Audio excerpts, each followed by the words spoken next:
goes in the pocket. Okay. I guess so, yeah. Let's go straight to Okay, perfect. I was like, do I have a script? Okay, perfect. All right, excuse me. Good morning. I'm going to sit down with you guys after. I've got the podium for a minute. I'm feeling like Professor Chris over here. Great to see you guys. This will be a really fascinating conversation. I'm Kate Rooney. I'm a tech and fintech and crypto reporter at CNBC. I'm based in San Francisco, but it's great to be here in DC, where it feels like a lot of the action is happening, and these three will walk us through it. Really strong panel. This will be a great one. I'm very excited. Jeremy Allaire, Circle CEO. I'll let them also introduce themselves a little bit. We also have Sheila Warren of the Crypto Council for Innovation, and Hung Sung Shin, the Bank of International Settlements for Economic Advisors and the head of research there. I'm going to sit down so I get a little more comfortable. But you guys, this will be great, and thank you all for being here. All right, I'm coming over to you guys. All right. Well, like I said, A-list panel. This will be wonderful. And we were just out at the Circle conference, so it's good to do a little bit of the Silicon Valley tech side and then now get some of the policy and DC side. The name of this panel, I failed to mention, Building a Crypto Ecosystem, the Necessary Pieces. I want to start there and talk about what's missing. So you've got most of the pieces, it feels like. What do you feel like is still lacking in your mind and to really build this whole puzzle piece? Sheila, maybe we'll start with you, and you can walk us through kind of the jigsaw piece that you maybe feel like isn't quite there yet. Yeah, thanks, Kate. So I think there's a couple of things. Certainly there's been a lot of activity in this space, and I think everyone here certainly understands this is not the nascent industry it was a decade ago. There's been a lot of activity, a lot of differentiation in products and services, and all of that. But picking up on something the acting comptroller said, there's a couple of things I think that we need to have that foundational base in place. And the first I'll focus on, because I'm the CEO of the Crypto Council and we work on policy and regulation, is of course regulatory clarity. And you hear the industry talk about this and call for this all the time. What does that mean? It just means rules of the road that are more consistent, perhaps standardized, like the acting comptroller was saying. Just some idea of how you do more apples-to-apples type comparisons within the ecosystem of what these different products and services are, what they mean, what the offerings are. And certainly we think about that as a global phenomenon and a global need. But even more than that, I think, Kate, what we really need is comprehensive narrative. I think that there's a little bit of challenge in this space because things emerge so quickly. It's such a rapidly developing ecosystem, and the pace of innovation is unlike anything we've ever seen, in part because the last kind of thing that exploded was the internet. Now we have the internet to accelerate the awareness of everything that's being built. But without a comprehensive narrative that kind of articulates at a level that consumers and users and participants in these systems can understand, we are, I think, lacking a little. We're prone to, I think, both the hype cycle, to things being over-talked about, maybe before they're really quite ready, but also to a lot of what we call in the industry FUD, fear, uncertainty, and doubt, and just misperception or misinformation about the industry. And both those things can promulgate because the industry itself is not landing, I think, a very comprehensive narrative frame. And very much a global industry as well. I'd be interested to get your take. What do you think is missing? Maybe we'll start with you. On the global side, it is so fragmented on the regulatory side. This asset class is very, very global. I wonder your take from a macro, more global side, what's missing? I think, Kate, I think the previous session with Mike Hsu was a really, he left us with a very important point, which is that so far the impact on real-world finance has been very limited. And I think what's missing is how do we take some of the technology, actually make it useful for the real world. And one of the things that we've been doing at the BIS is to see how the technology can be applied in a way that actually makes a difference for real world transactions. For example, when you buy a house, why don't we do it in a way that actually expands the possibility set, that actually reduces costs and actually reduces the time taken. And there are two things that are crucially missing there. One is that we need a unit of account to actually underpin all of this. Now, stablecoins are one way of doing it, but that's an attempt to piggyback on the unit of account. But why do you need to piggyback if you have the real thing? If you have a CBDC, if you have tokenized deposits, I think that's one route that I think we can definitely take. And for that, what you need is to have a system, let's say a DLT system that uses real names rather than private keys. So it's something that's based on personal identity rather than simply a private key. And I think for that, the conventional financial system, it's more about the architecture, the data architecture of the system that we have, but raise that to another level where we can apply, these techniques. And DLT definitely is an extremely useful, technique. Whenever you have many, many different interested parties with intertwined interests, what you want is a way of reconciling, all of those interests in a way that's transparent. And decentralization, through some version of DLT, is a fantastic way of achieving what economists call common knowledge. And that's not simply a matter of transparency for its own good. It's a way of expanding the universe of possible outcomes as well. So I think that's what we need. I'm sure Jeremy has some ideas on usability and in the context of stable coins. What do you think is missing here, Jeremy? And maybe speak to that point as well in terms of making crypto more viable for everyday use cases. Yeah, it's something we think about a lot and are often asked this question, sort of like, when is this going to be accessible and usable at mass scale? And my view on this is that we're actually very close. And there's a few pieces that we see that are really critical. The first is sort of at an infrastructure level, which is, and maybe just stepping back also, just first principles from our perspective is we're building on open source software, open standard protocols, and public good infrastructure on the public internet. Not controlled by governments, not controlled by corporations, but public goods. And that's what public blockchains are. So as a first principle, we're building on an internet architecture for this, not a closed system architecture. And I think that's what has brought hundreds of thousands of developers and has brought tens of thousands of startups and hundreds of billions of capital into this space, is building an open internet model for the financial system. So I think we're firmly in that court as opposed to governments and the like building this. But within that, just take that for granted for a moment. On that public infrastructure, the infrastructure layer itself is sort of going through what I like to think of as the dial-up to broadband upgrade cycle. So if you all remember when we had dial-up internet, it was the worldwide wait, as people used to call it. And there was a lot of hype about all these things you could do with the internet, and the dot-com bust actually happened in the context of the actual usability wasn't there. It was slow, et cetera. So blockchain infrastructure itself is going through that upgrade. The pipes are getting wider, and we're now at a point where we're seeing this open public layers that can support hundreds of millions of active users potentially with very, very inexpensive transaction costs, not just for payments and financial applications, but for a huge array of apps that can be built on this infrastructure. So that's one. We have to solve that, and I see a very clear path to solving that, and that's going to kind of compound, sort of like Moore's law in computer kind of productivity improvement. The second piece is that regulatory clarity, and I think what's really exciting is that most mature regulators basically believe that payment stablecoins are a here and now issue, that the private market has solved a problem of representing tokenized cash and building a regulatory model to safely execute on that as a new financial primitive in the global financial system. And we're seeing laws being passed everywhere. And that's going to happen many, many years ahead of CBDCs. And that's going to achieve large-scale adoption well ahead of any government-run initiatives. So getting that regulatory clarity is really key so that corporations, households, other financial institutions understand how to use these tokenized cash instruments at scale. And then the last piece is basically user experience. My background is in user experience software. Right now, crypto infrastructure needs to kind of go into the background. So most of us don't think about which SMTP server we're sending a mail message through.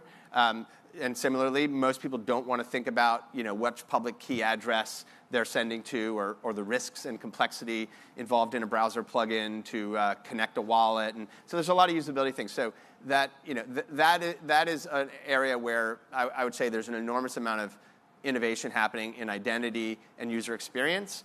And from a Web3 perspective, I think that's going to be a place of significant innovation over the next couple of years. And I think in the theme of building crypto ecosystem, I think we'll see on the other side of the next 24 months an infrastructure layer that is truly ready for internet scale and has the necessary legal basis as well behind that. And you said something interesting when it came to private keys, and I wonder if you feel that the industry, who really is focused on privacy and some of the fundamentals in this technology, and working with regulators and things like we've seen with Tornado Cash, working with sanctions, working within the existing regulatory guidelines, do you feel there's a sense of conflict with some in the industry that want full privacy, they want this technology to work the way they envisioned it, maybe without government control or sort of free from some of this intervention, and then the governments in all these various jurisdictions who want to make sure that they're following the laws? Any sort of conflict there that you're finding? I think there is a certain amount of tension, Kate. But I think, to be useful for the real world, what you want is to be able to actually have the assets that they're actually out there, traded on these platforms. Now, take a very simple example of a security. We have now centralized securities depositories, and these are specialized financial firms. I mean, in the old days when you were actually selling a bond, you'd actually have to deliver the paper certificate for that to settle.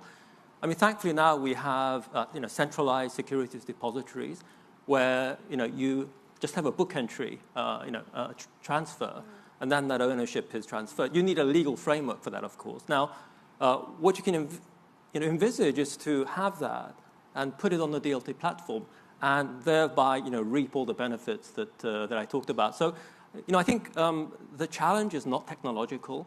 I think it's more about how do we actually harness the technology in a way that is useful for the real world, not simply in a self-referential way for trading crypto. I think it's fine, but to actually expand the applicability of that technology, you need to have these two conditions that I mentioned earlier. You need to be able to use real names, because all these other assets are in your real names, not a private key and not a public key. And secondly, what you need is a unit of account that is actually already out there. And it's not CBDCs necessarily, Jeremy. It's also tokenized deposits, because that's really also part of the monetary system, and that's much closer to being rolled out. And it's actually something that is a very much a familiar part of the current two-tier monetary system. Sheila, how are you seeing bringing both sides to the table? You hear something like using names instead of private keys. I don't know if everybody would be in on that. Well, I guess we're being forced, I think, to ask ourselves as a society, who needs to have access to what and why? Why should we be giving centralized platforms access to a lot of pretty private information that's not actually necessary? To some extent, we should be rethinking, what is it that the banking system or the formal financial system actually needs to know about us, when, for how long, and again, why? Why is some of this information necessary? So I worry that, if we try to port everything into our existing system without engaging in a reckoning, I think a critical reckoning, with how that system has disenfranchised a significant proportion of the world's population because they simply don't have access to some of the identity markers that we've deemed essential, when there are, in fact, other identity markers that could be substituted in a meaningful way and in a safe way, I think. I think we have to ask ourselves, what is that balance? And how do we imagine a system, a regulatory environment, a policy environment, user experience, all these things that I think is creating a more healthy balance as the world has shifted and changed from where it was even a decade ago. Yeah, and Circle especially, I think you guys have towed that line. Yeah, I was just going to add on this sort of identity and privacy issue. It's something we care a lot about. We've put forward a set of open source, open standard protocols for decentralized identity that works with existing digital wallet infrastructure, that works with every blockchain, with every digital asset. It's an open source project called Verity. We announced that with a huge number of companies, including Coinbase, FTX, Block, MetaMask, Consensus, many, many others. And that just went into production last week and allows a financial institution or other type of entity that can verify identities to cryptographically prove an identity. So I can prove to the blockchain that I've been KYC'd, but I don't have privacy leakage. I don't have to leak my PII. And there's a huge issue in the existing financial system, and frankly on the internet as a whole, where we're either giving a lot of our private information to centralized entities who don't really need it, or even giving identity information to entities. I mean, the classic example is, I have 2 daughters. My daughter goes into a bar and has to give out her home address to get a drink. Like, that doesn't make any sense. So why can't we have identity proofs that can prove things based on cryptographic proof? So crypto is actually the key to both proving identity and preserving privacy. And so I think taking the building blocks that we have and building standards, and then allowing people to more seamlessly interact and more frictionlessly interact while preserving privacy at the same time. And Sheila, you've done some work on this as well. Yeah, so I think this is exactly right. And I think we have to be really mindful of the fact that we are giving away this kind of ridiculous amount of information that is not actually necessary. And we're doing that in ways that we don't have any control. And part of the reason that we've done that is our system has created an attached liability to leveraging that information. So one of the reasons, and that wasn't necessarily intentional, but one of the reasons that every bank needs to go through the analysis, et cetera, is because they have, depending on where you are in the world, they have liability around that information. That's a system we created. And we could actually say, using blockchain technology, you have access to the points that you were making to a similar pool of information. Cryptographically and otherwise, you can actually demonstrate and indicate that there is sufficient information to cross a threshold category, threshold, whatever it is, analysis, right? And that's what's important. It's not all that information. It's some of it that is needed to be pulled at different times in different places. And with a blockchain, you actually have the ability to do that in ways that don't have the liability necessarily have to sit in all those places, which is, again, a decision that we have made, that we think that that's important, but is it really?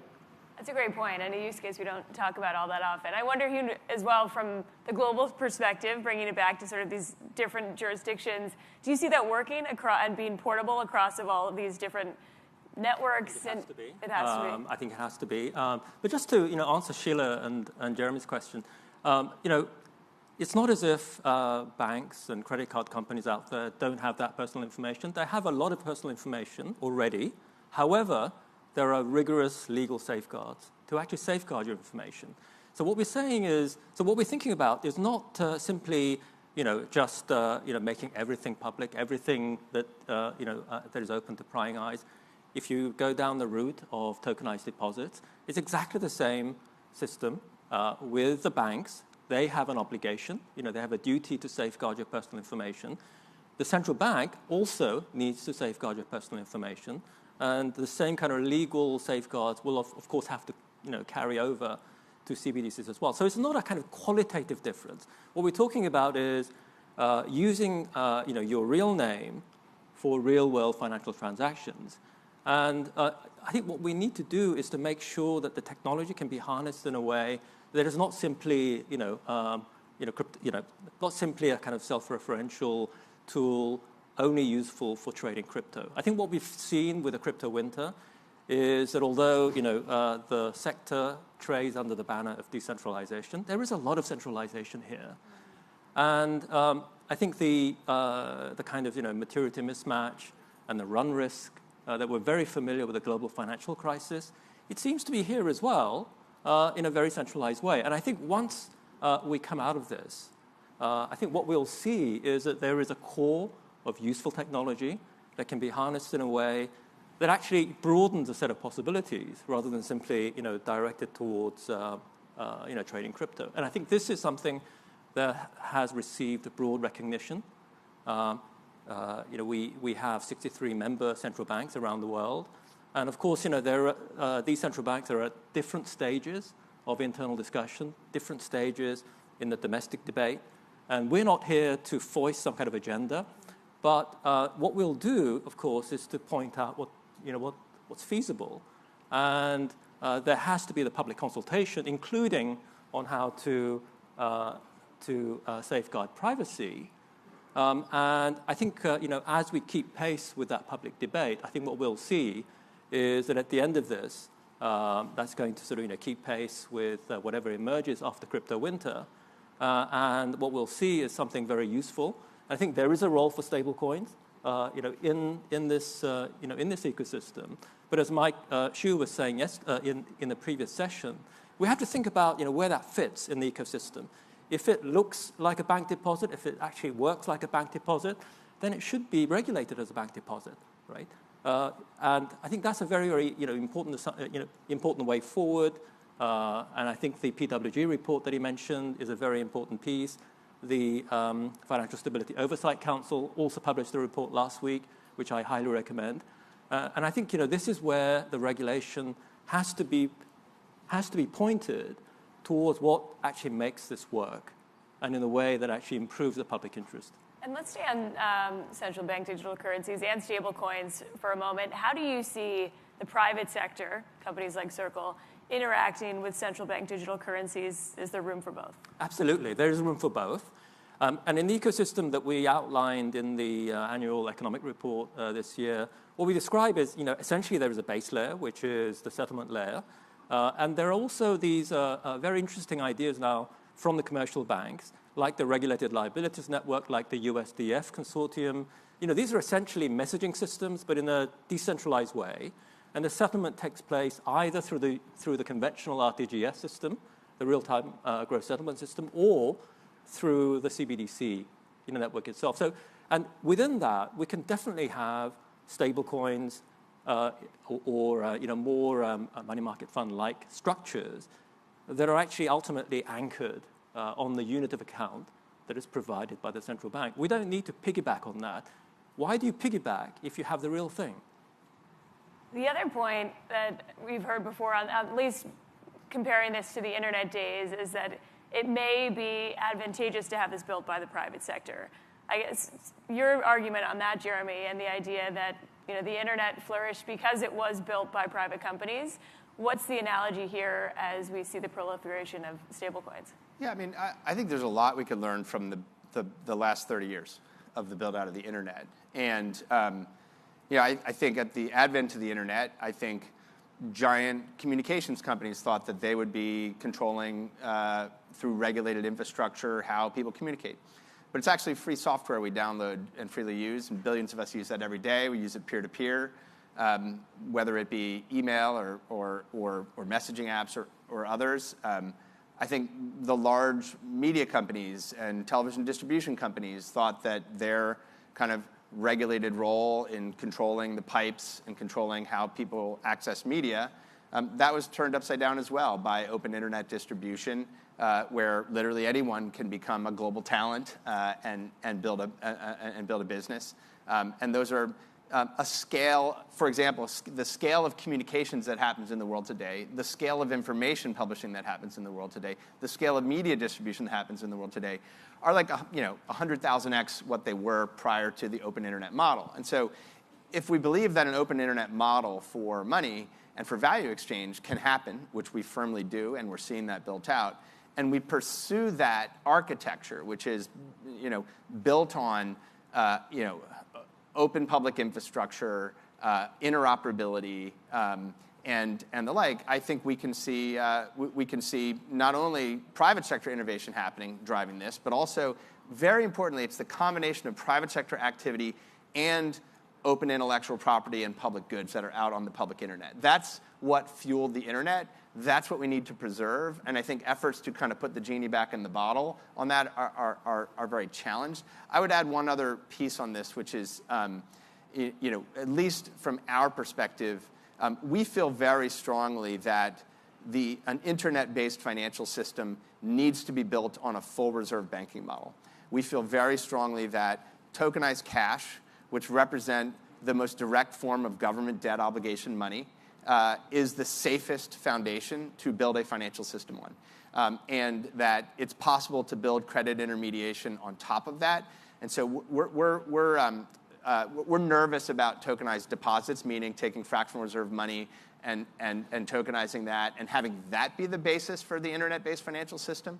And so I think, in our view, it's really critical that stablecoins, and I think the legislation that's working its way through Congress right now in the United States, this kind of payment stablecoin legislation that's actively being considered, I think does a very good job of establishing what this new form of digital currency money is. And I think it's the best shot that the United States has right now to compete in dollar digital currency and to compete rapidly on a global stage in dollar digital currency, and to allow a flourishing market of private market competitors to actually drive the innovation cycle there as well. And Sheila, your thoughts on this? I'd also love to get the regulatory side. Jeremy mentioned some of the stablecoin legislation working its way through some of these bills. What are the other priorities as we kind of pivot to bigger topics too within crypto and within regulation here? What do you think from the industry? Is there a consensus on what needs to happen first to build this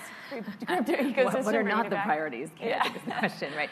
Just to go back a little bit, though, I think we're already seeing, to your question about will there be an ecosystem where we have CBDC, stablecoins, and crypto all operating, in the same environment. We already have that today, and so that's not a hypothetical question. It's not theoretical. That is exactly what we have. We have digital yuan in production, very actively used. We have USDC, we have Tether, we have active stable coins, we have numerous different crypto options. So that happens now.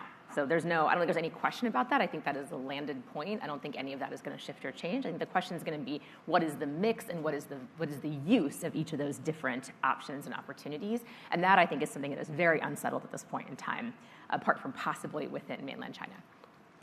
Then to your question about regulatory priorities, well, it depends who you ask, where you are in the world. State level, are you at the national level? Are you in Europe? In Europe, we've seen some stable coins. There's caps on stable coins and trading that's kind of working its way through the Markets and Crypto Assets Act, which is a very active discussion in Europe right now, which I think is interesting, somewhat odd, frankly. There's stablecoin legislation that is bubbling up here in the United States that we all think is going to sometime next year really solidify and really come to probably fruition. There's questions around taxation, probably the most well settled. Usually the taxes go first, right? So in most jurisdictions, you have some clarity around how do you tax the thing, how do you tax the growth, how do you tax the use, all those kinds of things, but still work to be done there. But I think the biggest question that's on everyone's minds at the moment is asset classification. And that's, of course, because in the United States, we're thinking about the SEC's jurisdiction, the CFTC, how does the FDIC, how does the OCC, how does our alphabet soup of agencies play in this space? And this isn't necessarily settled anywhere else either. So I think there is this question around the extent to which we are pushing this over into looking at it like a security. We're looking at the secondary market, we're looking at liquidity, we're kind of focusing on some of those aspects of it. To the extent we think about it as a commodity, we're maybe taking a different approach. And so there's a philosophy underlying that I think is not yet settled in even industry minds, let alone in the minds of policymakers and regulators. Yeah. You alluded to this, the liquidity issues we've seen earlier this year, bankrupt companies, really huge issues in crypto with a lot of individual consumers getting hurt. What were the big takeaways and what can the industry learn from that when they are trying to build this new ecosystem and improve on it? And will that affect the way that regulators now approach this? Are they a little more hesitant based on what we've seen and some of these high-profile blow-ups? I think it was a very revealing sort of events that we saw earlier in the spring, especially in May with the Terra Luna blow-up. I think there was a little bit of a gap, to say the least, between the kind of the messaging, the propaganda, if you like, which is all about decentralization, versus what was actually happening. This was actually pretty centralized. There was a lot of maturity mismatch and leverage that was there. And the kind of financial stress that we saw in the sector was very familiar from the GFC, from the deleveraging that we saw. And I think what we need to do, speaking both with the sector, both with the technology sector and from the official community, is to see what is really at the core that's really useful. Our belief at the BIS is that there is certainly a lot that is extremely useful that we can actually bring and adapt. And I think just going back to your previous question about what is the role of the private sector versus the official community, the private sector has an absolutely critical role in this, in whatever central bank based system might be. It's worth remembering that most of the money that's out there is issued by the private sector. The M0 is just a tiny portion of the monetary base. Most of the money that we use is actually issued by commercial banks and other payment service providers. And so what we're thinking here is what we need to do is to make sure that the private sector is given full scope to use their ingenuity, to use their creativity to serve customers better. And what that means is let's harness this in a way that's useful when you buy a house, when you trade stocks and shares. Now, I think it's very, very important.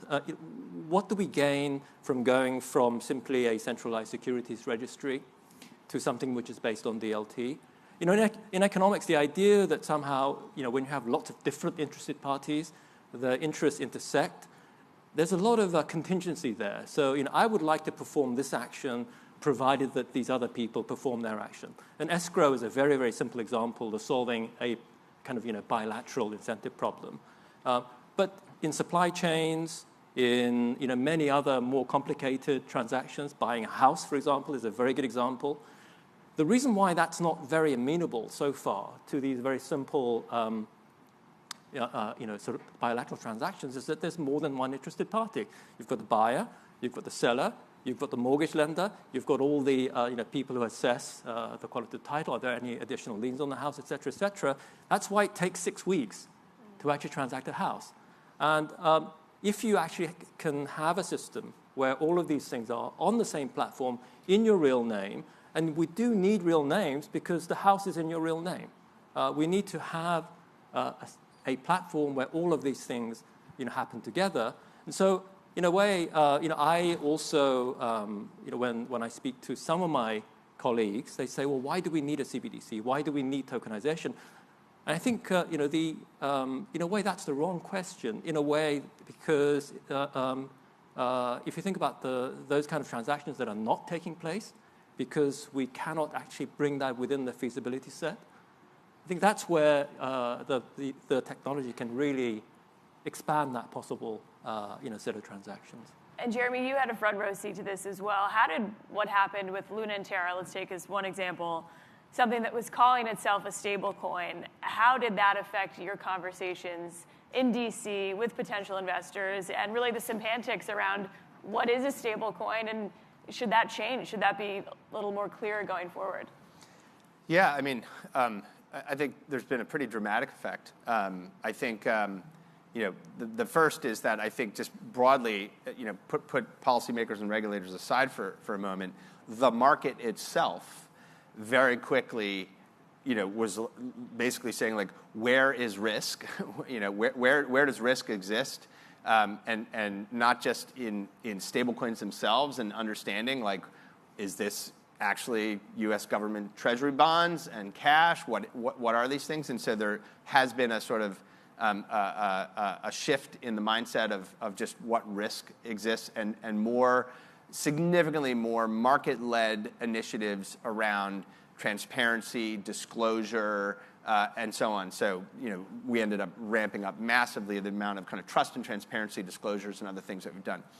I think a second is, very clearly the narrative of not all stablecoins are created equal or stable in name only kind of concepts became pervasive. And I think that has translated in a number of ways. As I like to say, we didn't choose the word stablecoins. The sort of people impose that on what we do.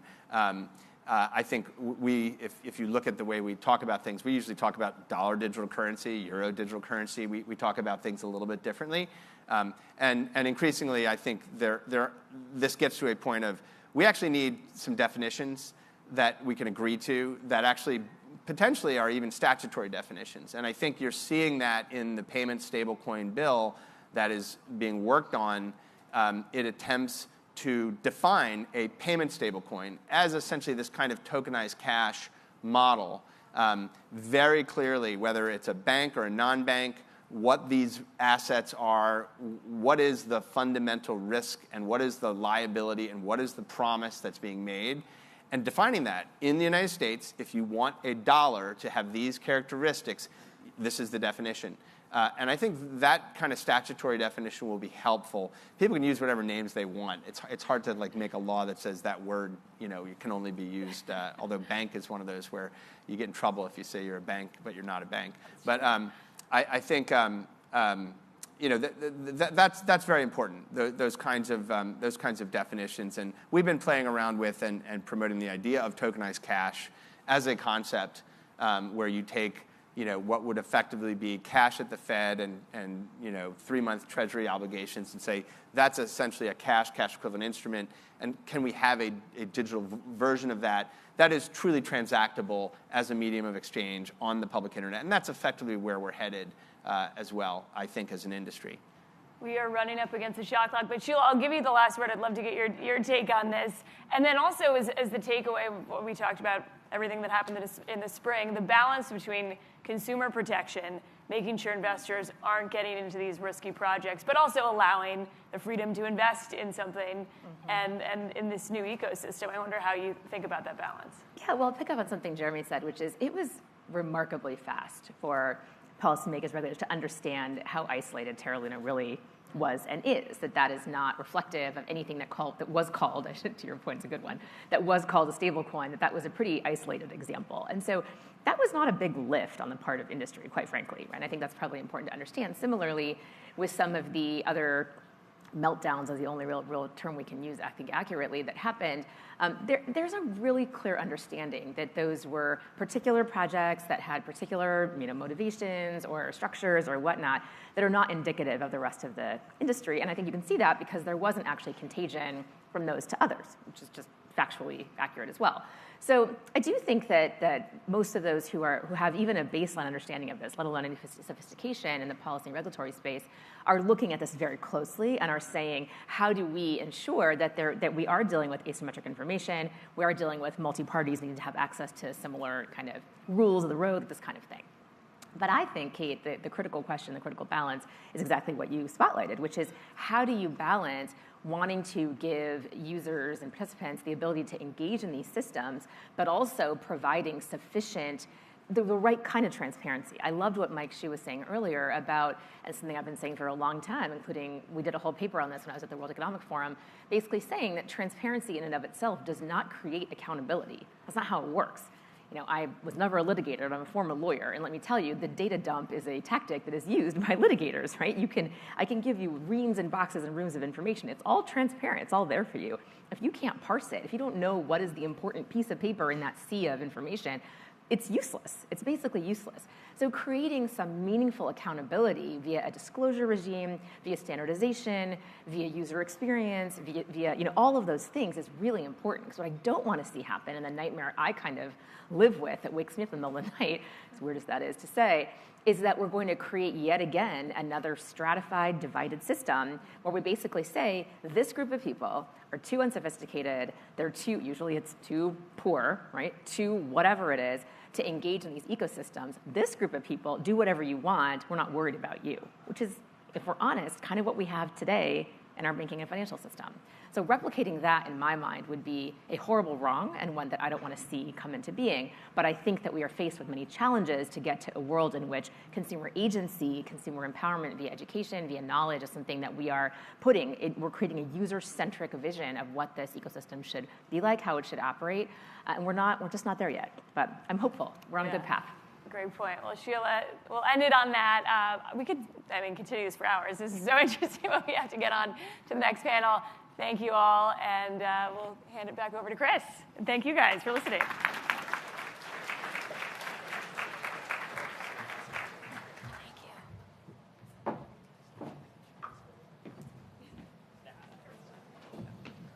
We are actually up for a quick break right now.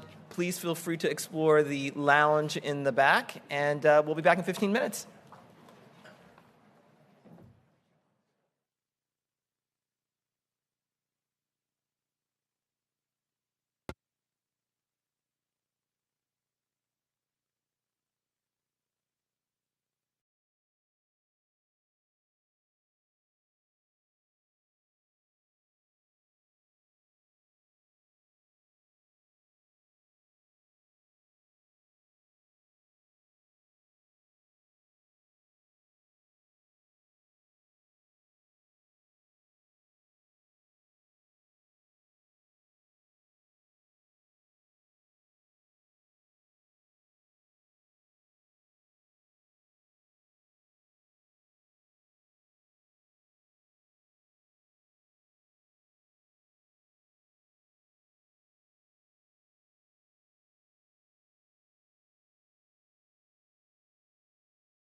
If anyone would like to continue their conversations, we have a wonderfully soundproofed area in the back where you can meander and continue the conversation with your friends. We have to, in order to provide you with a wonderful experience, we need to run this like a train and get you guys on.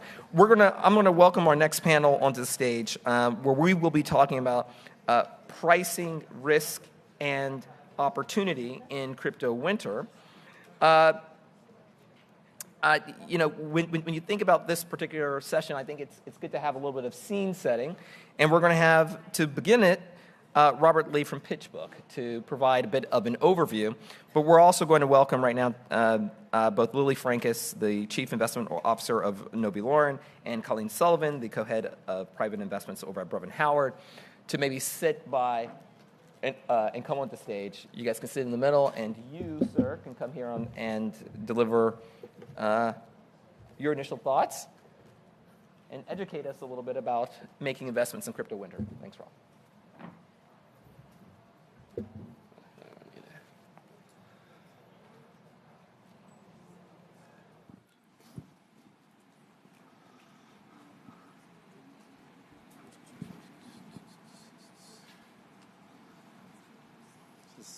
Waiting for the presentation. There we go. Hello, everyone. My name is Robert Lay, and I'm a research analyst at PitchBook, covering the fintech and crypto markets. And for those of you who are not familiar with PitchBook, we're a private markets financial data and research provider. So today we have a very short agenda for the presentation. Hopefully it'll set up nicely for the conversation Chris is going to have. And so we're going to look at VC investment activity, which is looking mainly at venture deal flow and some of the venture capital dollars that's going into the different stages of crypto startups. And then we're going to look at valuations and where it's trending. And last, we're going to look at what startups are still getting funded right now during this crypto winter. So let's dive right into VC investment activity. So as you can see, venture investments this year has still remained elevated. So even though the public crypto markets has cooled significantly, in the private markets, there's still a lot of venture capital dollars going into startups in this space. And so last year, there was $25 billion invested in crypto companies. This year, we're expecting that to surpass that. So the $23 billion you see there is through the first 9 months of the year. And I'll caveat that a little bit in that the bulk of that capital was raised in the first 4 months of this year. So before the Luna Terra failure that led to widespread fear in the crypto markets. So about 70% of that $23 billion was raised before the Terra USD depeg.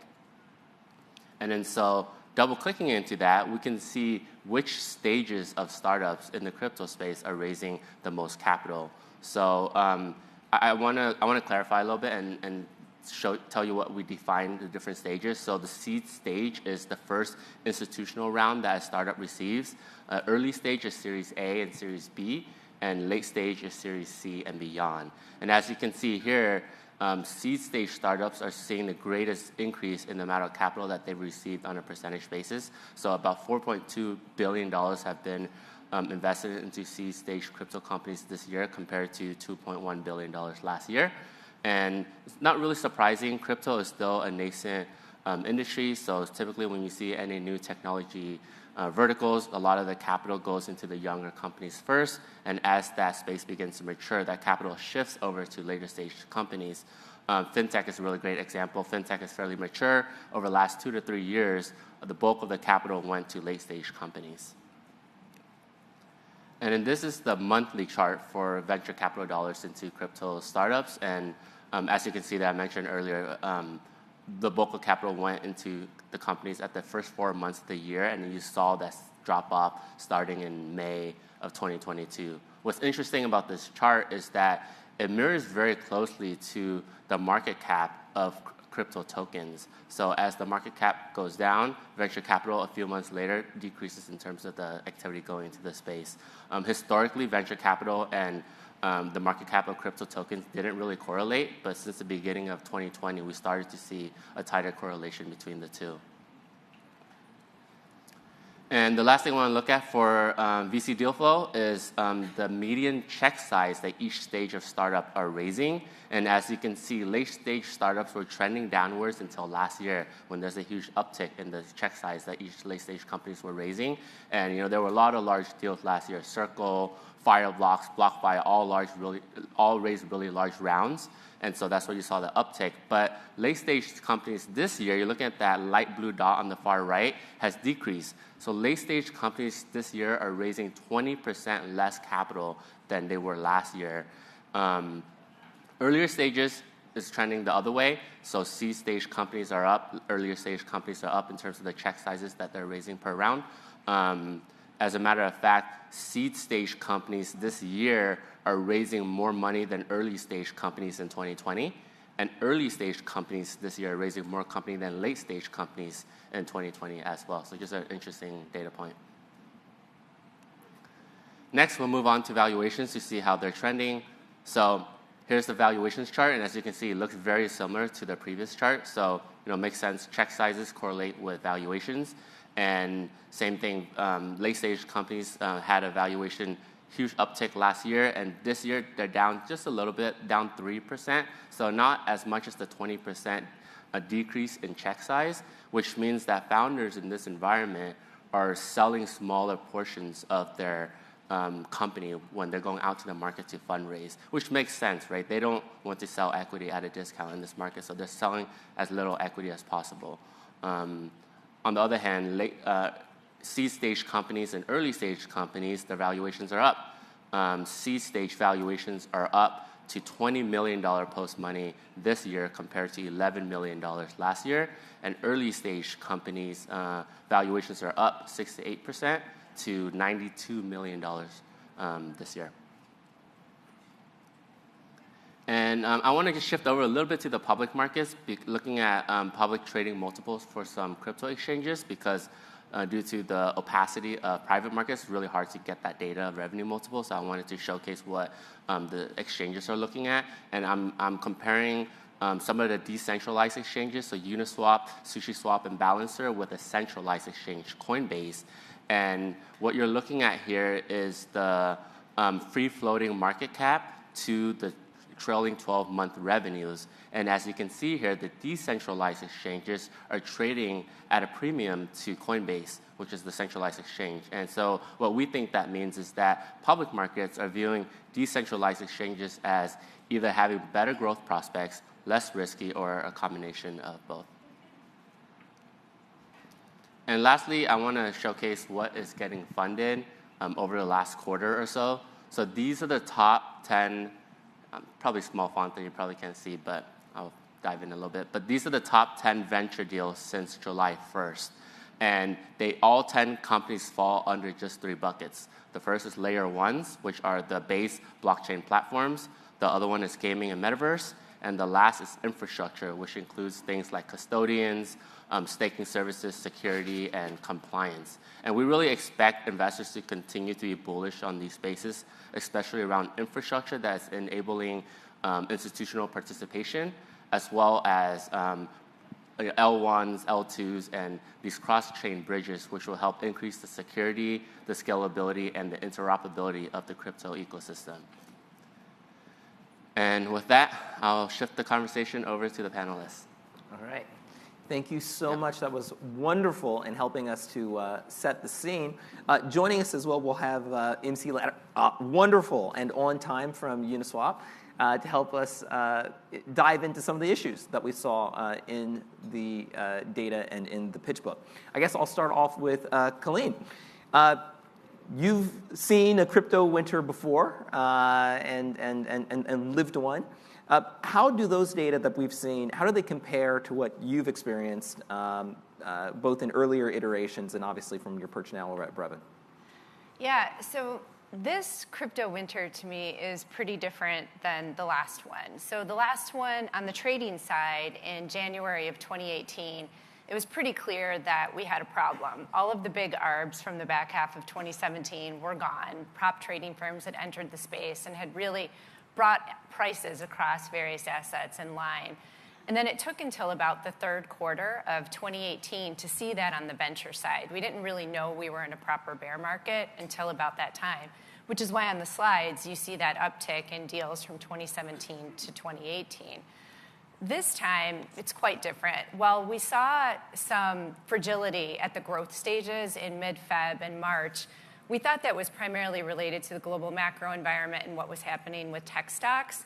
And then, as Robert noted, you hit May 9th, Terra depegs, and it's like you've gone from one realm to an entirely different realm. And it was just a violent repricing across all stages, all the way down to pre-seed, so quite different. And then from there, we have some cascading, unprecedented events, which were spoken about earlier. You've got, the total disappearance of the 7th and 10th crypto assets. 60 billion goes away with them. 2 trillion in market value comes off. You have bankruptcies with Voyager, Celsius, and Three Arrows. It's kind of remarkable, I think, a little bit that Bitcoin and Ethereum have held up the way they have. But it was very different. It was much more abrupt than the last one, I would say. Scarier? Yeah.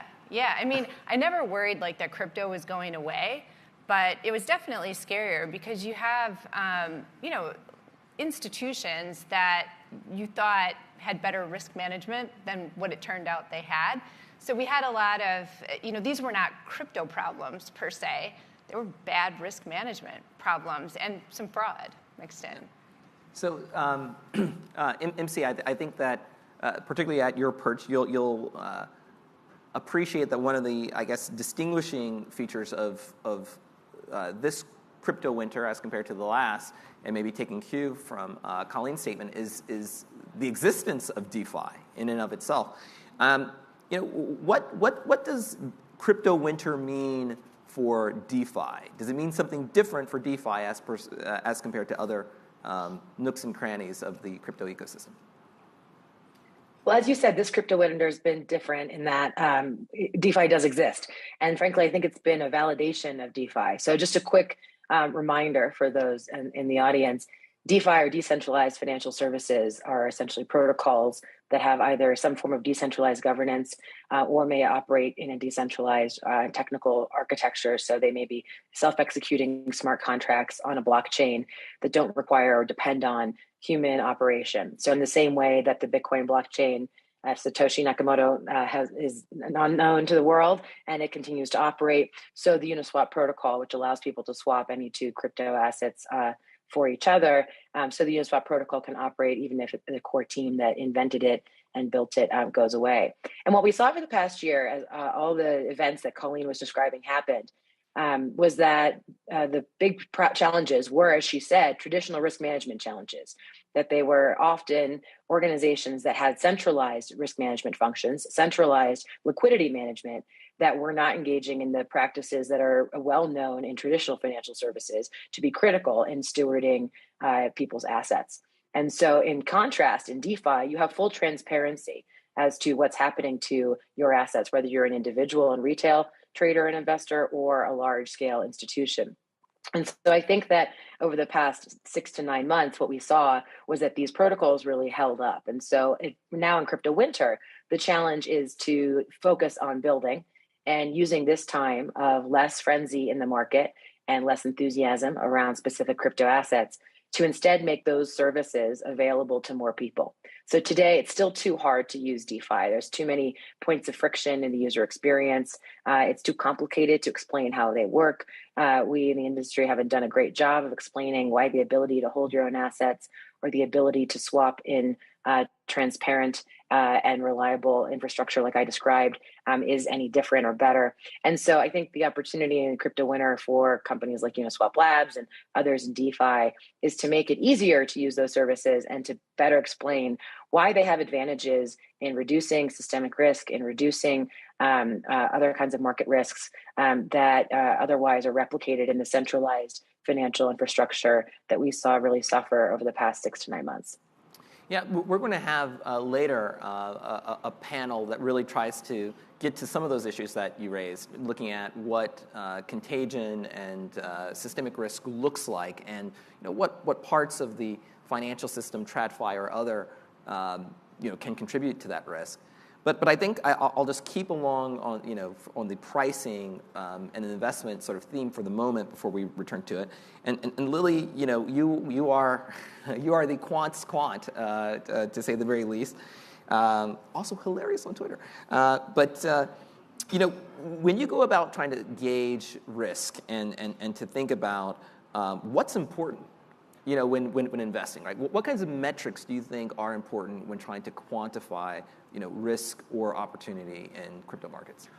So it's very interesting. We actually were talking about this right before the panel on the lack of industry accepted as well as regulatory accepted metrics and frameworks for understanding risk. And previously, before I did, on the investment side, I was more on the corporate credit risk side. So a lot of the issues we've seen this year in the crypto markets are pretty well paralleled by what has occurred in the traditional markets previously.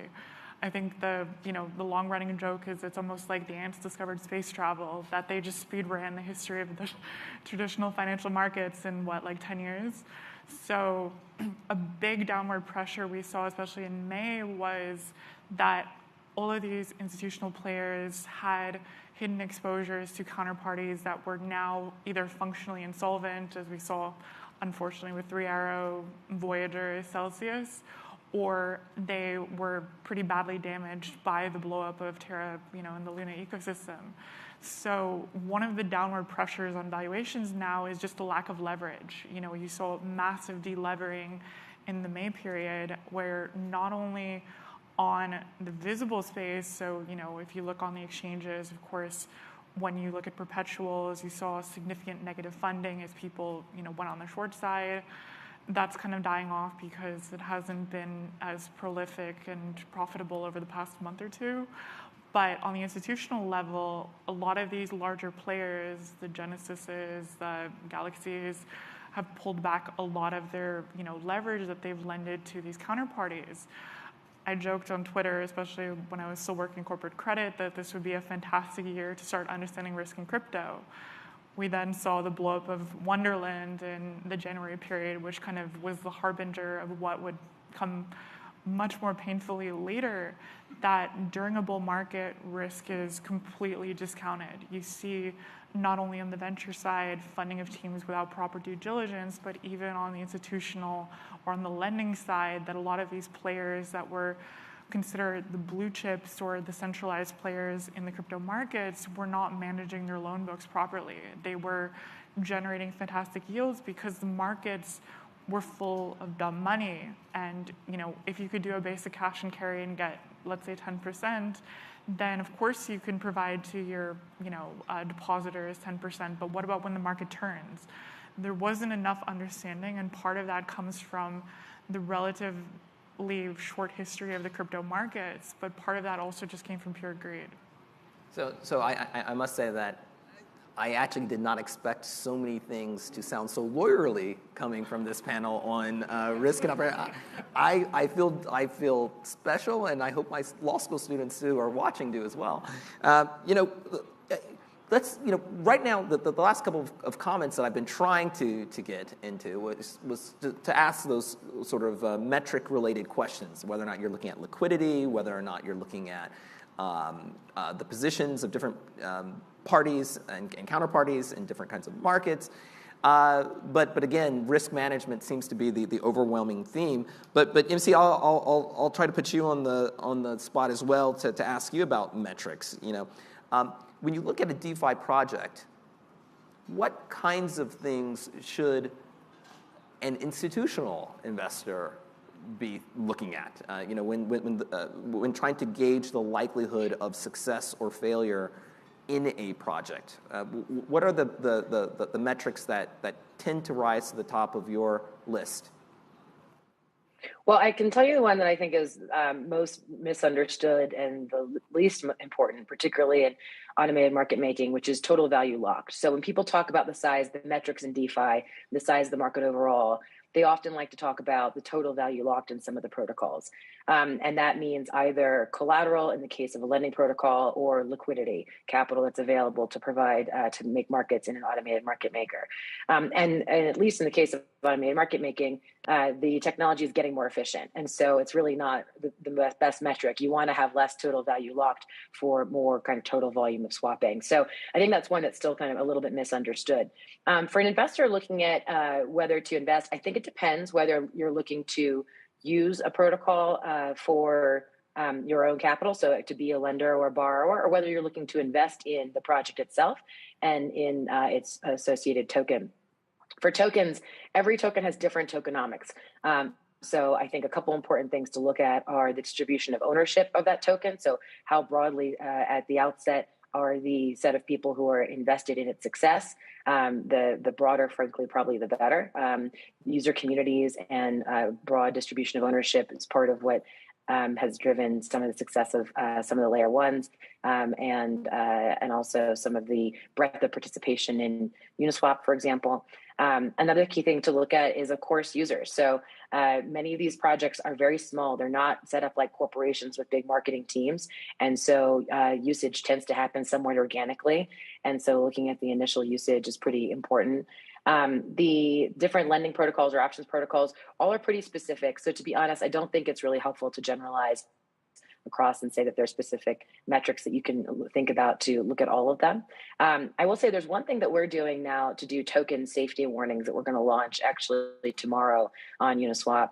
And these will be sort of red, yellow, green kind of warning labels that indicate a level of risk associated with the token. And we had like a highly technical team of many quants and many people with PhDs working on this. But at the high level, what they measure are a couple things. One is some of that distribution of ownership.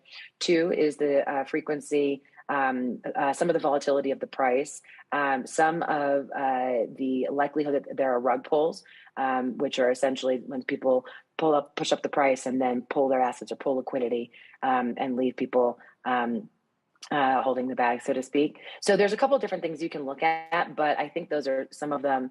And then the last thing I'll say on metrics overall, just to get back to your point on crypto winter and what's different.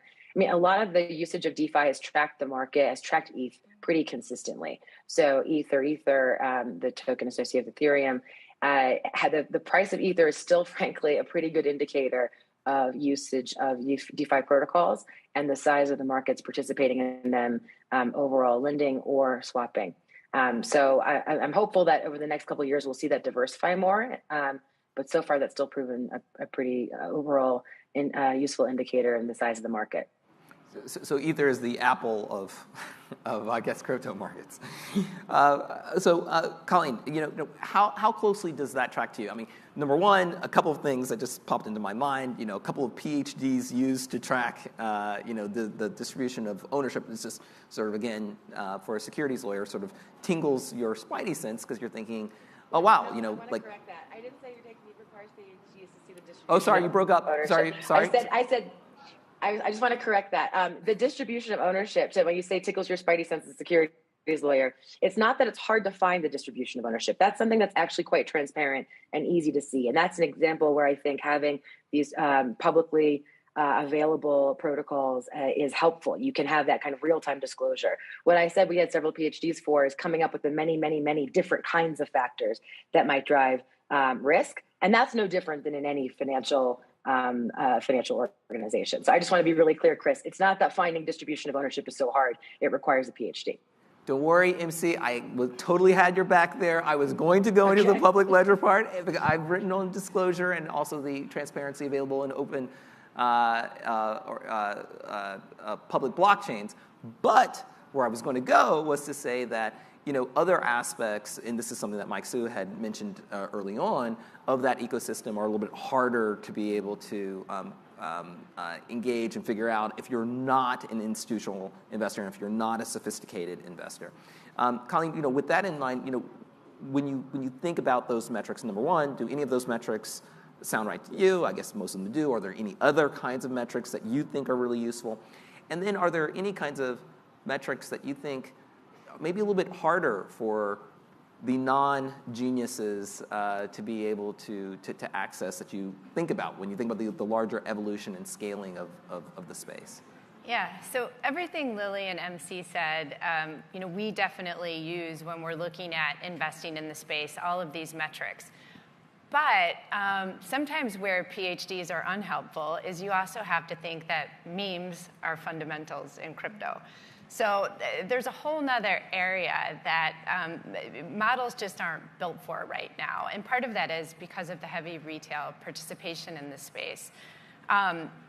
So an example would be, let's say that we need to value an NFT representing a piece of metaverse land. Well, what are the factors you would put into your model? I would probably want to know what ecosystem is that metaverse in, what type of liquidity does that ecosystem have, what kind of infrastructure has been built up, what do the customers look like. I'd want to know how many people can visit my property in that land in the metaverse in one instance, 100 or 1 million. It's probably more valuable if it's 1 million. I'm going to want to know who is that property by. Is it next door to Snoop Dogg? Maybe it's more valuable. So, I think you get my point that these models aren't here yet. So it's just a completely new scheme. That said, when you're looking at early stage venture, it really is quite similar to traditional venture, except when you get into also having a token. So some of our investments are pure equity, some of our investments are pure tokens, and some of them are equity where you have token warrants. And again, there's no models for this. You really have to think through where's value going to accrue to the equity, to the token, how's that going to work? And all of that is still really unsettled. Lily, I know you have some additional thoughts here, but I also wanted to challenge you beyond the metrics question to also give us a little bit more about how do you price not only the value proposition, whether or not you're close to Snoop Dogg, that has to mean something, metaverse or otherwise, but also regulatory risk. Yeah, that's a big one, and accounting risk, definitely. Regulatory ambiguity and accounting are pretty significant barriers, I'd say, to institutional adoption of a lot of these DeFi protocols, as well as liquidity concerns. Given the retail dominance, there are a couple large players like a Uniswap or an Aave, which have enough deep liquidity that they can be part of a traditional, let's say, prop firm's systematic process, or even on an institutional level. There's been some pretty major wins recently with the MakerDAO and Compound working with these traditional financial players for fairly sizable loans. But the issue is it has a very long tail distribution in the sense that a lot of this liquidity is captured by these large protocols with significant drops once you get out of the top 10, top 20, down to maybe 500,000 of TVL. And I actually joke when you mentioned TVL that total value locked is great because it's neither total nor value nor locked, in the sense that a lot of these metrics, and we saw this pretty painfully in the 2020-2021 bull run and the ensuing bear market we're in, is that a lot of these valuation metrics are extremely price reflexive, in the sense that everything looks fantastic when price is going up. People are trying to game airdrops. You see a lot of users. You see a lot of, however you want to slice it, TVL, daily active users, monthly active users, messages, social media. All of those look phenomenal when people are being paid to use your product. That doesn't mean to say that a lot of these protocols haven't achieved actual market fit. Uniswap, for example, was the original large AMM, as well as Aave was and still is quite, I think, by far the largest lending protocol.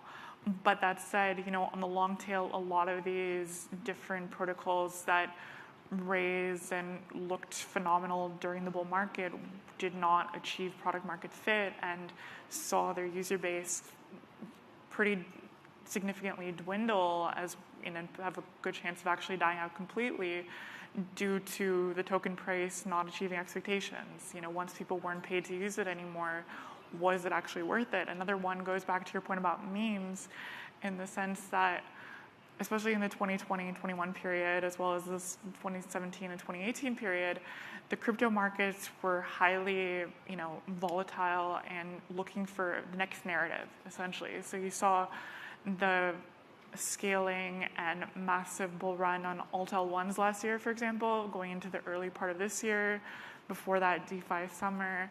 And if you kind of look at these markets as a giant hot bowl of money, to borrow, the 2008 period in traditional markets, then the success of one of these narratives meant the diminishing of another one of these narratives. So in the bull run periods, of course, you see that there's still inflows of actual dollars into the crypto ecosystem, but as that dwindled due to the ensuing bear market, it became very much, to borrow a crypto term, player versus player, in the sense that are alt L1s doing well, then metaverse is no longer the hot category, and you see a drop in usage there. So when you consider the actual fundamentals of a lot of these projects, you need to understand what are the actual sticky users, have they actually achieved product market fit, versus who's kind of, like myself, will be mercenary liquidity. Are you here for a good time, or are you here for a long time? All right, well, we're already starting to run out, but we have a little bit of flexibility with the break. So I'm going to ask you guys, all three of you, the same question, starting with Colleen, which is, we've seen some differences in crypto winter. Whenever crypto spring comes, do you expect to see any other differences in terms of how that's going to play out, or what it would look like as compared to previous crypto springs?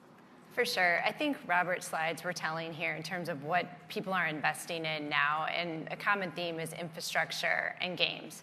I'll stick with games because I think it's more fun. So really quick, we've got 1 in every 3 people globally is a gamer. You have 81% of Gen Z playing games. You should assume that every single baby born every day, so 140 million people annually, will be a gamer.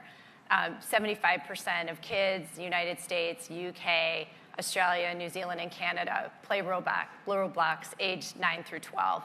The market's just massive. And when you add crypto to it, it really accelerates what games can do. So I think crypto spring, and we see a lot of this under development right now, we're going to see some fabulous games.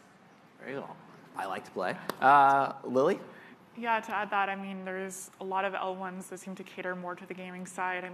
One of the biggest roadblocks on Ethereum, although, there has been efforts by their developer community to kind of reduce the gas prices and make it more horizontally scalable, but, Avalanche, I believe, is a pretty strong game community, as well as, if I remember, I think there's a couple on Polygon as well, too. I do think on the infrastructure side, it's kind of a catch-22 here, in that infrastructure, by definition, presumes the existence of a strong product market fit in other categories. Going back to the analogy of the 1850 period in California, with a gold rush, you could sell shovels and make a lot of money to the miners, but if the mines close, then so does your shovel business. So I do think that, one of the things I'm most excited about personally is better support for deep liquidity and liquidity sharing across a lot of these DeFi protocols. I do think DeFi, once there is more regulatory and taxation clarity, you will see more interest on the institutional side, just fundamentally from my own experience, as well as looking at it compared to the traditional financial setup. There are a lot fewer barriers here, and it lends to a lot of interesting workflows, as well as you see a lot of progress in the design space with automated market makers, some like Primitive. One interesting one I remember actually is built on a combination of Uniswap and Maker called Gelato or Oasis app, that you see a lot of this interesting designs, and but people from traditional finance may kind of like roll their eyes here, but this ground in this new market is really a good experimentation ground for new financial products. Or another one was the Power Perpetuals from Paradigm that are now live on Open. That's something that is a derivative product that is pretty novel compared to what you see in traditional markets. MC, what spring? Will it look different than before? I think so. Yeah. From different springs, or what do we think is most exciting in the spring? Whenever the crypto spring to come, whenever it comes, do you think it will look any different from crypto springs that we've seen before?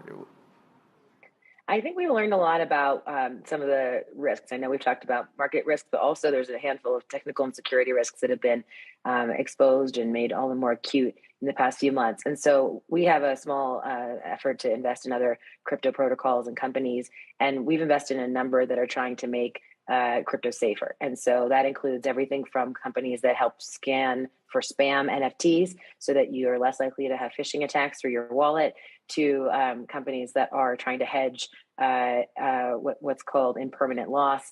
So I think I'm really excited about companies that are going after clear, acute problems that will make it easier for more and more people to participate, whether they're institutions who have to address some compliance concerns or retail investors who don't have the bandwidth to be managing investments day to day or who are concerned about technical risks. So I'm definitely optimistic that Crypto Spring will feel a lot more user-friendly, perhaps, than even the most recent bull market. All right, well, this was a wonderful panel. We're going to take a very brief break, and then we'll have CFTC Chairman Russ Behnam, who will clear up all regulatory uncertainty, and we can get spring going. But thank you so much to the panel.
Okay, everyone.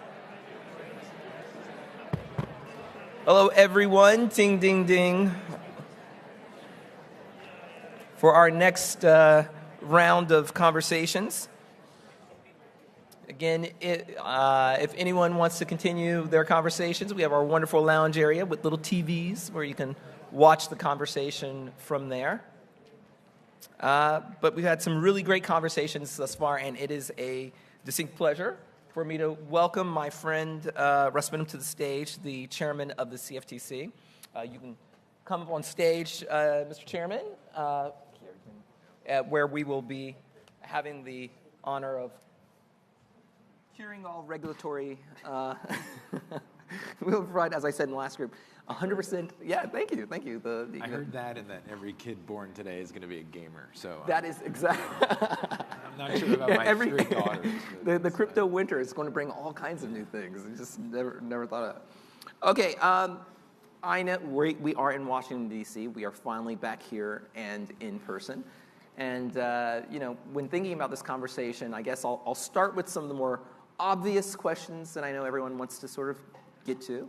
And then some of the questions that I have thought a little bit more about as I've watched you in the international financial system. I guess the first question is the jurisdictional question of regulatory competence, especially when it comes to cryptocurrencies. After all, most of us today are sort of trying to kick the tires on regulatory risk and policy relating to crypto. The CFTC has really had a very interesting moment, one that we really haven't seen really since the financial crisis, and tried to sort of fit in and to think through where and how the CFTC can lean in on issues of risk and regulation. What do you think, in a nutshell, when you are asked this question, and for the audience, especially for those coming from out of town, where do you think the CFTC can lean in most effectively when it comes to the integrity of crypto markets? Thanks, Chris. It's great to be here. Always a pleasure to sit next to you and talk about these issues. I would say if we're talking about the resiliency, the strength, the integrity of the crypto space, and I think we all have a different perspective. Me, certainly as a regulator, my priorities are integrity or customer protections, but we are a civil enforcement agency, right? So we have been quite active in the enforcement side on crypto with a very limited jurisdictional hook, which is a very DC term, going back to 2014. So we've been doing everything we can to protect customers and use that authority. And that authority is extremely important, right? Because we assess penalties, which ultimately the goal, I think, from a policy perspective is to deter future wrongdoing, whether it's fraud or manipulation. Through disgorgement or restitution, we can get money back to people who have been defrauded. So if you talk about the integrity and the success and the quality of the markets, that's a hugely powerful tool that we share with the SEC, obviously, and Justice and some other regulators as well. The other element, which I think is extremely important, is we're a market regulator, right? And as this market has, we talk about being born recently, right? But it's not too old. It's matured a bit, maybe not as much as some of us like, but it's matured for sure in the past few years. And my observations are that the market amongst some of the larger trading platforms is very similar to the markets that we oversee, right? It's your traditional, for the most part, central limit order book, bidders and sellers. And the components of making a market fair, efficient, transparent are not, very different, regardless of the financial asset that you're trading, right? You want pre-trade transparency, you want post-trade transparency, you want an orderly, order book with liquidity. You want participants who meet governance standards, who will not list contracts that are readily susceptible to fraud or manipulation. You want to make sure conflicts of interest don't exist. These are core principles that we have at the CFTC and that we've been imposing, overseeing, and regulating for decades. And that's why I think when I think about our role vis-a-vis crypto, between the enforcement and the market oversight and that experience and that expertise really, I think, gives us a strong opportunity to be a very effective regulator in this space. Yeah, one of the really interesting aspects that I've followed, because I'm more of a, securities and derivatives kind of guy, and I'm teaching securities law, is that when you look at the specific array of issues involved with something like regulating the Bitcoin spot market, right? It's an area where, on the one hand, the CFTC can have a very interesting place, a very interesting role, a very important role for establishing integrity for markets. But getting to that transparency part, transparency is typically associated with securities law. We have to file certain kinds of documents, and those documents then are used, sometimes read, sometimes not read, but are at least supposed to be designed to introduce transparency into markets. It's not normally a concept. Disclosure certainly is not usually a concept that's associated with derivatives markets and the CFTC. How would the CFTC be able to lean in on that particular issue? Yeah, I'm glad you asked that question, because it's one that I get asked a lot these days. And I think if you spend some time and learn a little bit about our rules at the CFTC and our regulations and our requirements, yeah, we don't have the traditional securities-based disclosure regime. But there's a reason for that, right? And there's a reason for why you want to bridge that. I use this term a lot. I think it's probably been used by others: information gap between the issuer of a security and the investor, the purchaser of the security.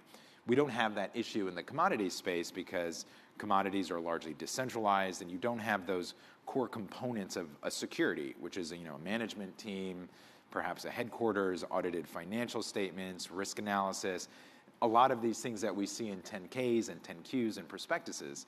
So what I've advocated for and what I've asked Congress for is very clearly spot authority over commodity digital tokens. There certainly is an extremely important role for the SEC to play on the security token side, but I don't think that putting the commodity tokens, which in my view, at a minimum, we have a clear decision by a federal court for Bitcoin, several federal courts for Bitcoin. I've advocated or articulated my belief that Ether is a commodity, and several other tokens are commodities as well. These commodity tokens should be regulated by the CFTC. Getting back to your question, though, to disclosures, you think about, we have exchanges, which are called designated contract markets. We have our version of brokers, futures commission merchants. We have pool operators, which are like investment managers and investment advisors, commodity pool operators, commodity trading advisors. There's a pretty rigorous and deep disclosure regime around what these entities, these regulated entities, need to do and the information they need to share with their investors.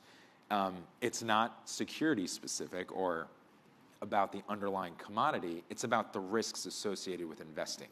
It's about the risks associated with derivatives markets and leverage and the infrastructure of the market. And that's what we need to focus on, I think, in the commodity space, because those are the issues we need to bridge, not the management team or the centralized entity. Yeah, it's really interesting, because that dovetails a bit with Acting Comptroller Mike Sue's comments a little bit earlier in thinking about, what is the purpose of the disclosure, right? And how do you actually achieve the goal? And what tools do you use to get there? And that's obviously going to be something that the CFTC is going to be thinking about. I would say, Chris, sorry to interrupt, but we're going to have to adapt, right? Yeah. Like, there's no doubt about it. This is not a very in the box moment where everything is clear and perfect. This technology is very different. Yeah. It's very new, and all agencies are going to have to adapt the current structure we have, because if not built decades ago, we are moving in an evolutionary time in markets. Yeah, I would not to go into the comment, because you're much more interesting than that, but it's very fascinating. I mean, because ultimately, the CFTC is going to get called upon. It's done it before. Regulatory agencies are called to do it from time to time to innovate, precisely to meet the very specific regulatory challenges that are before them. The CFTC has done it before in creating swap data repositories. They'd have to do it now, when it comes to Bitcoin spot markets. One thing that the CFTC is continuing as well is also enforcement, and trying to adapt and think through what enforcement means in different contexts. I know a lot of folks here are aware of the recent Okey-Dow case, and DAOs have really taken off since 2021.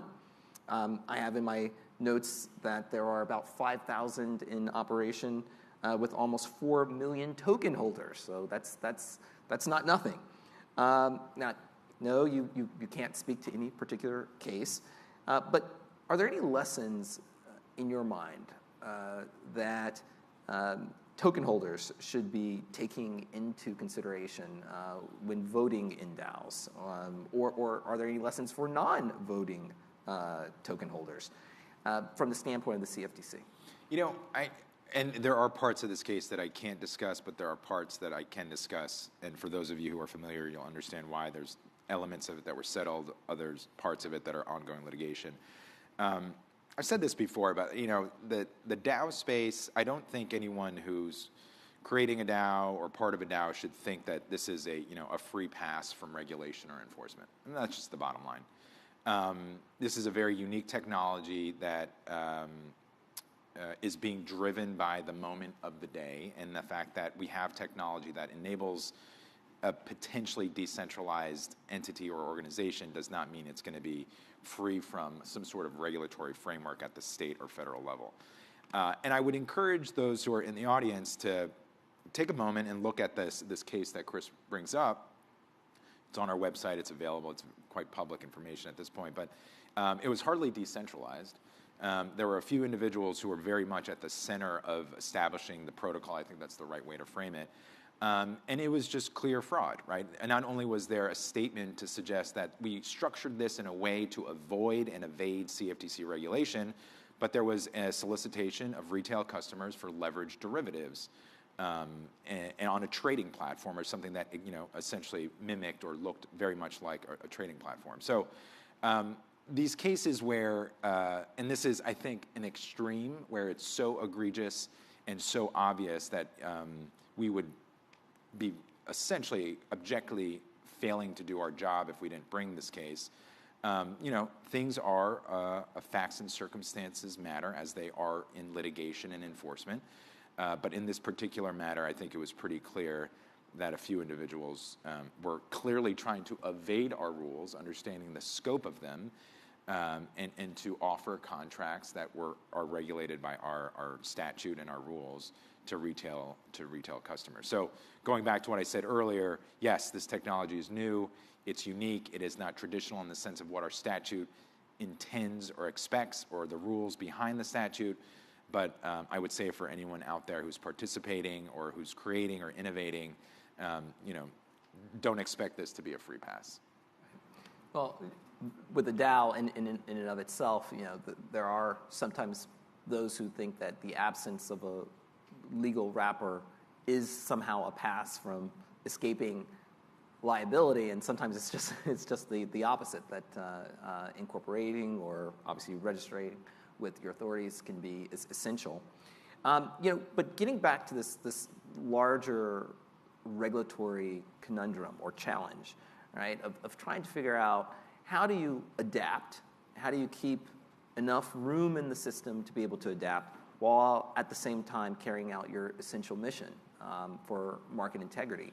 It naturally brings up a longer conversation that's been around really for 20 or 30 years. The question of principles-based approaches to oversight versus more prescriptive forms of oversight. How much flexibility and adaptability does a regulator need, and how much precision does the rulemaker or even the market need in order to function properly? I mean, when you think about the principles-based aspects of derivatives law, of CFTC oversight, how do you think that maps on to a subject or an area like crypto? So I think it's well-suited, but I want to turn back a little bit and pivot to answer the thought, because I think there's a misconception about principles-based regulation. I think some will come at principles-based regulation and think, oh, the regulators just looking at things from 50,000 feet. You know, they're just monitoring from a very, very bird's eye view. And that's not true, right?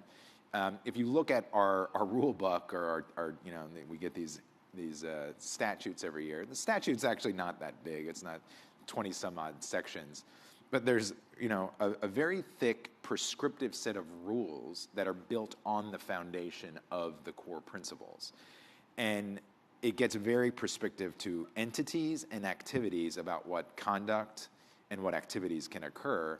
And these are all driven by and through the principles themselves. So going back to your question, I think it's actually well suited, particularly for this technology, but writ large markets, because markets are constantly changing, they're constantly evolving, many times driven by technology and technological advancements.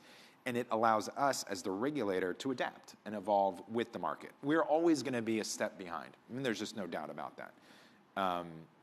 For us to keep pace and to be able to adapt using this framework where there's a foundation of principles and we can amend the rules at the commission level without the need for more statutory authority or a tweak in statutory authority, I think gives us the flexibility to not only be a better regulator from an enforcement standpoint and a transparency and integrity standpoint, but ultimately to give clarity to the market about what the rules of the road are and how they need to comply with them. So when you look forward and you think about the challenge of cryptocurrencies, the CFTC is in an interesting position. I mean, you know, we traditionally view the markets that the CFTC overlooks as largely institutional markets with institutional players. But when you think about crypto and you think about the participants in crypto markets, it's also very much, and as we heard in our last session, there are a lot of retail players in the crypto market. What does that mean from your perch? You know, when you look at literally the different kinds of participants that are increasingly in crypto markets, given the traditional institutional focus of the CFTC. Yeah, you know, I often bring up this anecdote. We all remember the meme stock movement, which in many respects is still going on, right? But that sort of peak of it in, I think, February 2020, obviously very focused on the equity side of our financial markets, but there was quite a bit of a move in silver markets, and there was some generation in the social media space around the movements that we were seeing in silver markets. And silver markets, commodity markets are hard to move. They are deep, they are liquid, and you have, as Chris pointed out, heavy institutional participation. So for retail participants to move them around is not insignificant. All that to say is technology is disrupting markets, it's lowering barriers to access, and we have an increased level of interest by retail participants across the globe. I think this was, you know, given a shot in the arm by the pandemic, right? These storylines we hear of people at home with a little bit of extra cash because they're not spending it on vacations or other things that we typically do, and then markets become this very interesting way to allocate capital because they're very volatile and lots going on in the world.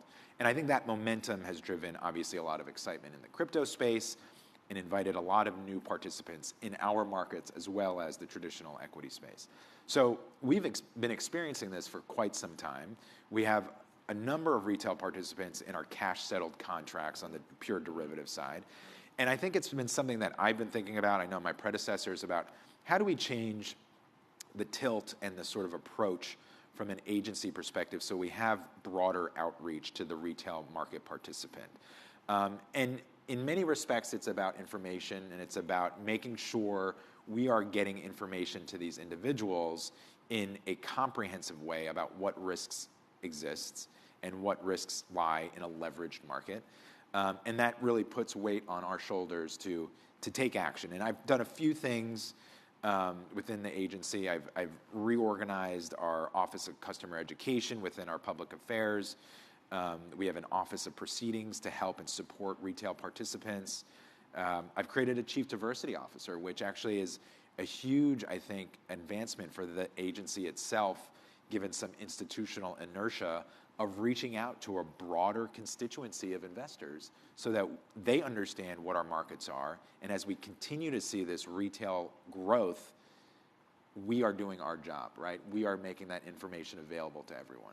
Yeah, on that last part, I always sort of say, if the space scales, then you have different kinds of participants. It creates a burden on the industry to make sure that if they want to continue to scale, that they understand who these new participants are, and also on the regulators to make sure that they have the staff to make sure that the rules in place are being written in a way that speaks to all of our very, very diverse stakeholders.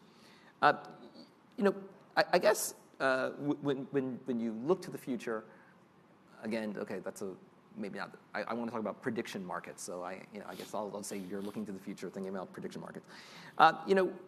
This issue of prediction markets is one that's kind of lurked around. It's certainly created lots of interest. What policy questions do prediction markets pose for the CFTC? I mean, just from a first. It's a fascinating area, and a lot of times people don't take the time to actually start with what are the initial areas of friction and interest and opportunity. So another good question and something that is high on my sort of priority list. I think the sort of base layer I'll start with is it should be known that for many years there was in statute a requirement that contracts listed on our registered markets have an economic purpose, right? So the idea was that if you're hedging, or if you're a designated contract market, if you're an exchange in our marketplace, that contracts you list have to have an economic purpose, right? So there has to be a commercial hedger using or utilizing that contract, whether it's in the agricultural space, the energy space, the metal space, and then in more recently, now a couple decades, but the financial sort of derivative space. But there was always an institution needing to hedge that risk, and there was that correlation or that relationship with what is the economic purpose of that contract. Not dissimilar to my response to your previous question, markets are changing. Technology is enabling a whole different cohort of investors into our market. Risks are changing and adapting, right?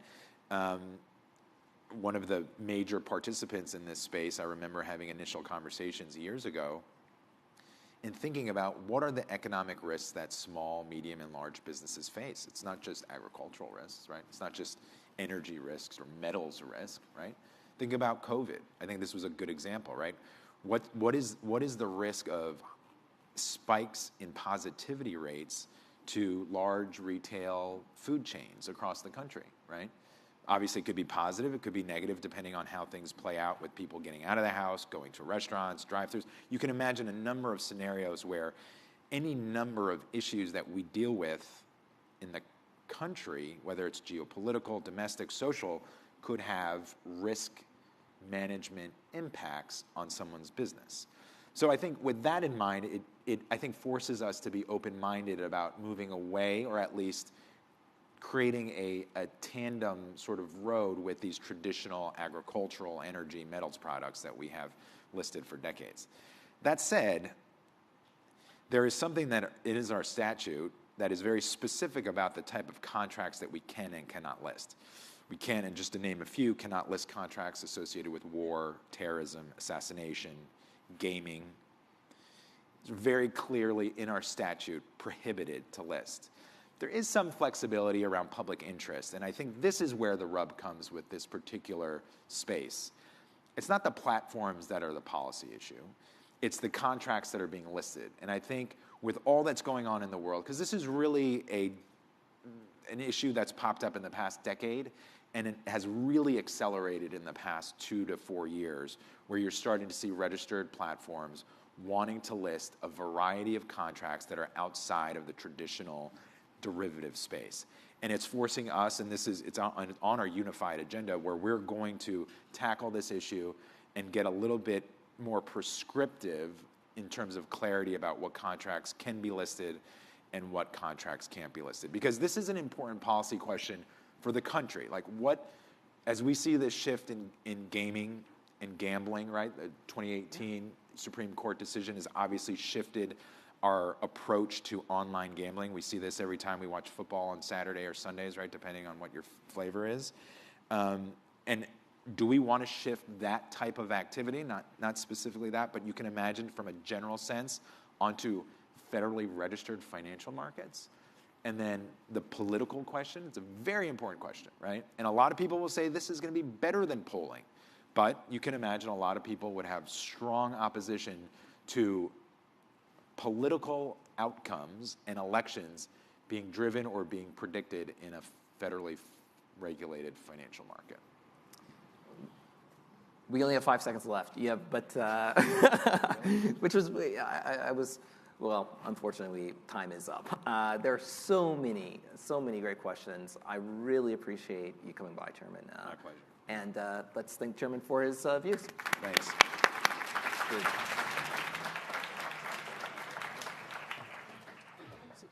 So we're going to have our next great panel coming to the stage right now on community-based crypto.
We'll be addressing the question of interconnectivity and contagion. So why don't my wonderful panelists come to the stage right now, and I'll do a quick introduction, but I'll be moving to the far left here.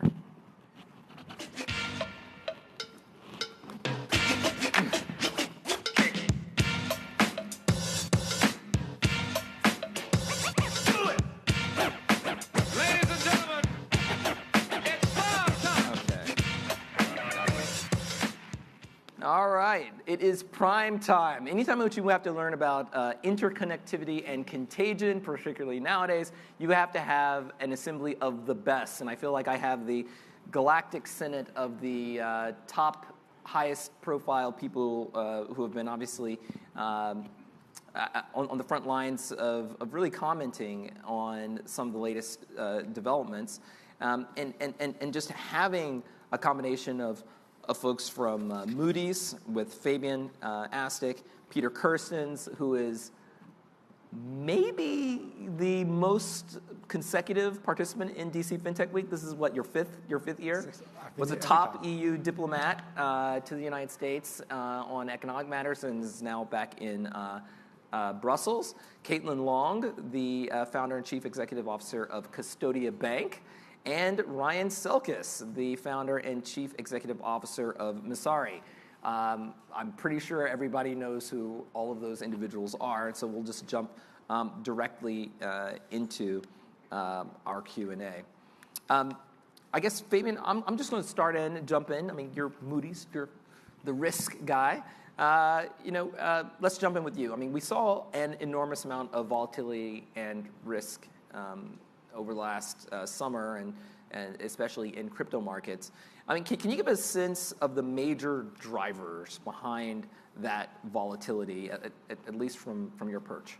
Sure. Well, first, yes, you're right. The volatility in crypto markets is very, very high. But on top of that, it's very hard to read through that volatility because you don't have much historical data. It's still a very recent, a new sector.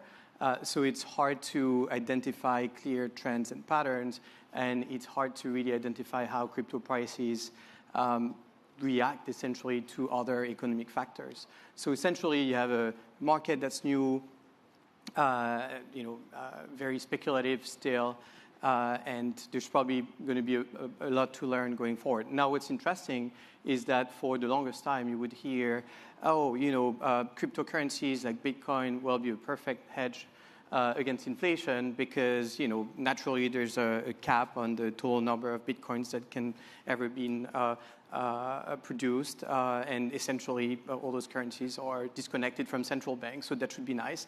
Well, now in practice, that's not really what you're seeing. What you're seeing is that pretty much prices have been moving in the same direction as traditional asset prices. So much for the hedge. I think one key aspect of crypto. One more point actually. The co-movement is even magnified. I love to say that crypto assets are kind of like traditional equities with a beta on steroids. Because when equity prices go up, crypto prices go even higher. And then when equity prices go down, the other way around, crypto prices go down. So it's kind of a weird environment. It might be just due to the very short history we have. We may see more down the road, but at least that's what you have for now. What's interesting though is kind of the risks that you're seeing are very similar to the risks that you see in traditional finance. So there's that co-movement I mentioned, and there's like events that are specific to the crypto market. Of course, you probably talked about it today, the collapse of the algorithmic stablecoin Terra back in May, and its companion Luna token. So that was very crypto-centric. But what followed after that is kind of the usual succession of events in traditional finance as well, with a bank run, with a liquidity crisis, and ultimately bankruptcies. So kind of the same patterns as we've been observing with crypto hints that are specific here and there, with very little spillover for now. into the traditional finance system. Okay, so you're saying that ultimately it's a replay, or you're seeing some of the same dynamics that you would normally see in TradFi. One of the more interesting remarks earlier was MC Ladder, who had observed that although there was a lot of volatility, she had made the observation that DeFi itself held up relatively well, that ultimately the protocols and other sort of pieces of that financial infrastructure operated well. Ryan, you've talked about this both to me and to the world about these kinds of things. How do you view the performance of DeFi? Has DeFi, or did DeFi perform well? And what does well mean? What does working well mean? Well, you have to look at the performance of the networks themselves and the assets. So you talked about the market beta. Any early stage tech got crushed this past year, ever since the Fed started tightening rates. So whether this is the public markets, the private markets, or the crypto markets, that's kind of true universally. What I do think is interesting is that over most time periods, Bitcoin has proven to be relatively uncorrelated, right? Maybe the last year and a half has been an anomaly. I would argue that it's likely to be uncorrelated moving forward, and it really is a currency versus this kind of like a commodity, kind of like an equity, kind of new token model that represents ownership in these community networks. Those are going to look and feel and act, I think, a little bit more like stocks or like other risk assets, and that's basically what DeFi is. So when you think about the financial performance of the underlying tokens, yes, there's a lot of similarities. Let's talk about the performance of the networks, though, during some of these Q2 crises. The great irony is that this was a centralized services market failure in Q2, by and large. When you think about Three Arrows, when you think about Voyager, when you think about Celsius, these are all due to a lack of transparency at these centralized services. And the greatest irony, if you look at some of the Celsius documents and some of these other really distressed lenders, the first borrowers, the first counterparties they paid back during these cascading liquidations were the DeFi protocols themselves. Why? Because they had to, otherwise they would have been forcibly liquidated as designed by the underlying protocols. So they worked as function. We can have an argument over whether that's a good thing or whether that's a bad thing, but they worked as advertised, as designed. And I think the fact that you didn't see ripple effects into the broader financial services ecosystem, or kind of the broader public, if you will. Yes, there are some examples where people got hurt, and obviously we need to regulate around that and make sure that doesn't happen again. This is a lot of house money, though, that got lost. And I think people are losing sight of that. So this experimental industry, this sandbox that has effectively been created over the course of the last couple of years, there was a lot of token wealth in the system that got taken down quite a bit versus real world kind of users that were impacted. And I'm not saying that universally that's true, but I think by and large, a lot of the damages were folks that had already been in the industry for a while and are comfortable taking some of these risks with some of these emerging techs. So that's interesting. I mean, the acting comptroller, Mike Su, came in pretty pointedly to actually sort of say, well, that's, the sandboxing of the crypto system worked well because it wasn't connected to the larger banking system, which has me bring up Caitlin Long. Number one, I guess, do you feel as well that DeFi operated in a way, in the way that it was supposed to? And what lessons do you take, especially when you think about the questions of how DeFi is regulated, how crypto is regulated, and then the larger financial system? Well, DeFi is regulated by transparency. And in fact, actually, your observation that DeFi performed better is a function of that transparency. And the fact that we had centralized intermediaries that were not transparent and were clearly running fractional, clearly running a lot more leveraged than anyone thought. I'd been warning about that, but as you know, we've did your podcast together about that very topic. But there's a lot of counterparty risk in especially the unregulated crypto intermediaries, and they were there's just an enormous amount of information asymmetry, and in fact, actually, those were where the real problems occurred. And I would challenge the notion that that was a function of a problem with crypto. It was a function of a problem of traditional finance being applied to crypto. The issues that arose with leverage were just a lot of Wall Street traders, mercenaries coming in and applying the same model that they love to use where they privatize profits and socialize losses on Wall Street and trying to apply that same model to crypto. And guess what? There's no lender of last resort. There's no clearinghouse. There was nobody to bail them out when the time came, and good riddance to all of them. So the markets worked, and DeFi did better because it was transparent. I will say that this relates to Acting Commissioner Su's comments from this morning as well, and it gets to the question of whether crypto truly is risky within the traditional banking system and the connectivity, because there was a major announcement this morning, which is that Bank of New York Mellon, which is, I believe, the largest bank in the United States by assets, has officially now entered Bitcoin custody. And the interesting question that is raised by that is that they are a bank holding company that is regulated by supervised by the Federal Reserve. My company, as you know, has a lawsuit against the Federal Reserve, and I am about to make some news.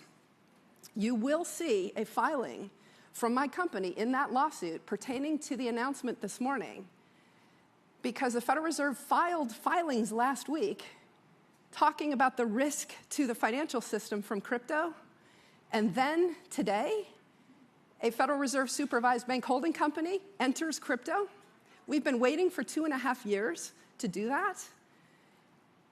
And look what the Fed actually said last week versus what it did today.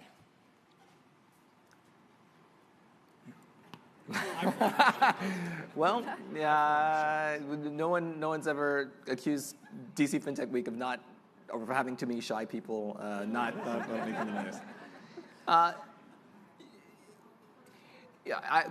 The natural impulse is to, I haven't asked, Peter any questions, and I will go back to this because you and I have had conversations. We have had conversations about bank capital requirements, what it means for banking, and what it means as shock absorbers for the larger system, and what DeFi means. But just to sort of complete the queue, Peter, totally different sort of idea here. When you listen to these conversations, number one, you have market participants that are suing the government for basically inconsistency on the basis of inconsistent standards and trying to sort of move the dialogue increasingly through litigation as opposed to, I guess, a normal standard-setting process. I mean, here you are. Welcome back, by the way, from Brussels. I'm sure this is bringing up all kinds of fond memories. What's your viewpoint? How do you take, number one, maybe an interpretation of the volatility, but also when you're already listening to Caitlin and Ryan sort of think about what the response is both regulatorily and from the market, what's your first impression? Well, first, I'm happy to say that the European Commission hasn't been sued yet, and I don't expect this to happen anytime soon, because we are doing our job.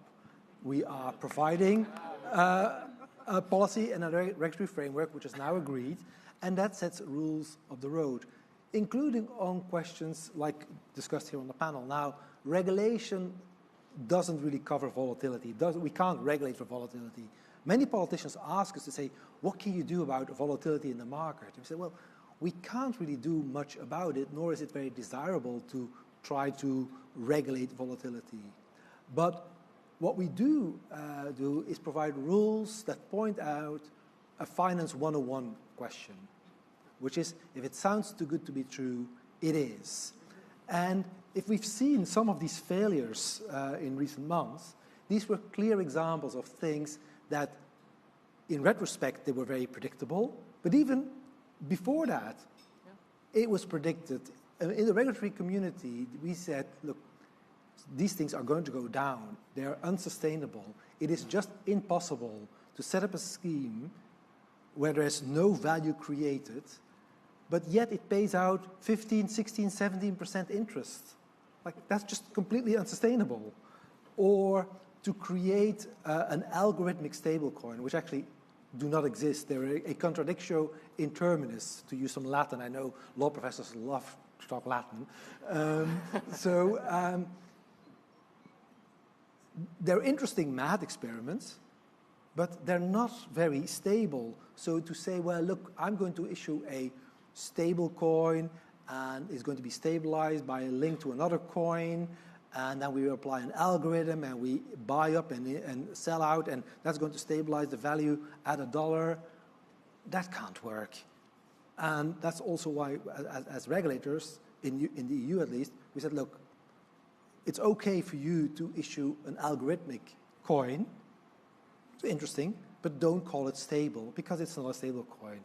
And we also regulate, of course, firms for the interconnected risks, not the volatility, but the interconnections they get. So if you get into deep water, if you get into risky positions, make sure that you have the money to cover yourself if those bets go south. And some of these bets will go south, certainly if you bet on things that sound too good to be true. So when you, Caitlin, just because to circle back here, I mean, when you when you think about this interconnectivity issue, okay, and the question of, on the one hand, Mellon being brought in for crypto asset custody. I mean, what's your theory of interconnectivity? How do you view what the transmission belt of risk looks like in terms of the scene setting for the proper regulatory response? That is a great question, because it ties to both the amount of leverage that's applied as well as the regulatory structure. And we've got a lot of folks here who work in both areas. Digital assets, Trace Mayer used the phrase, Bitcoin is the apex predator of finance. And I love that phrase, because what it's getting at is you should never leverage it. The moment you leverage it, the moment somebody ends up issuing an uncovered position, a naked short, an IOU where they don't actually have the collateral to back it up, in hand, ready to be delivered immediately against that liability, then that company is insolvent. And they might be liquid for a while, but they're insolvent, and there is no one who can make more Bitcoin to help bail them out of their position. And so literally, these assets that have finite quantity, it is absolutely dangerous, and it's especially dangerous. I predicted since 2016 that Bitcoin will bankrupt a GSIB. Because the GSIB's positions, and having started 3 businesses inside GSIBs and worked inside GSIBs for 22 years, I'm very familiar with the risk systems of the GSIBs. One of the issues is the way the accounting for secured transactions works, as you know. There's a different dollar of debt against the same asset, and you have no idea how long the collateral chain is, and therefore you don't know if there's really only $1 of debt against the Bitcoin that you provided financing for, or if there's $100 of debt against the very same Bitcoin. And when you end up with a run on the system, 2008 was really a run on the repo market. When you end up with a run on the system, it ultimately will take intermediaries down. And they went down at incredible speed in May and June. That should scare everyone of how fast these intermediaries that looked like they were solvent in the market just were down. Terra Luna went down in the span of 8 hours, okay? So this even should scare folks about how fast these intermediaries can go down in terms of just intraday settlement, because a lot of the banks in the United States only have the capability of updating their books and records once a day. And if they can go down within 8 hours, those two things don't mix. And so then the next piece is, real quickly, the regulatory piece. We talked about this as well. The money transmitters and trust companies, which is what all the U.S. regulators are licensed, or intermediaries are licensed as, money and transmitters and trust companies, they go through the U.S. bankruptcy code when they go down. Banks and broker-dealers have special receivership regimes. We want this industry to be inside banks and broker-dealers for the special receivership regimes, among other things. And as a result, this is something that I've philosophically been committed to for years, and putting my money where my mouth is, and my time where my mouth is, in building a bank that can actually fit within the existing legal and regulatory structure to bring this in a safe and sound manner, non-leveraged, and in my case, in Custodia's case, we applied to become a Fed member bank, totally committed to complying with all the requirements of becoming a federally regulated Fed member bank. But what's fascinating is that the bank regulators and the SEC have just been allergic to this whole concept of having banks or broker-dealers be involved. And unfortunately, from a consumer protection perspective, we've seen a lot of downsides of that, one of which was just in the last few days that the 29,000 clients of Celsius were doxxed by their own government in the bankruptcy filing. That's now those 29,000 folks in the Celsius bankruptcy have all their crypto holdings because the creditors of a company, they're required to be publicly disclosed in a bankruptcy. If that had been a bank or broker dealer, the consumer privacy would have been protected, and those 29,000 people who are now absolutely targets for hackers and possibly even physical issues for their physical safety. It is just really unfortunate that it worked out that way. And I would come back to say, if we actually had banks and broker-dealers that were supervised, a lot of what happened in the crypto crash would not have happened, and those 29,000 people would have had their privacy protected. Okay, Ryan, this is a perfect sort of segue to you. I mean, you too are a very shy person, and hold your views very quietly on these things. I mean, and you've offered some pretty pointed critiques, interestingly, of both regulators as well as the industry. When you look at the volatility over the summer, do you have any perspective as to where both industry and or government failed? And also, when listening to Caitlin's response and views, are there any lessons that you're drawing, again, from looking at the behavior of either the marketplace or the regulatory community? Well, as you noted, I'm pretty shy, but you are totally shy. I think historically, I've been doing this for a while. I've been calling balls and strikes, both, for a long time. And many of my issues with some regulators, not all, but some regulators, not even full regulators, some individuals that I think are operating in bad faith, has to do with a lack of common sense and like the approach, I think, that matters. I don't think that there are many people, professionals within crypto, that would argue against consumer protections, that would argue against transparency of reserves, that would argue against disclosures of certain insider transactions. I've been working on my company for 4.5 years, and that's what we've done. We've basically built the first principles, Edgar-like database for a lot of these crypto assets. So like Caitlin, put my money and time where my mouth is on this.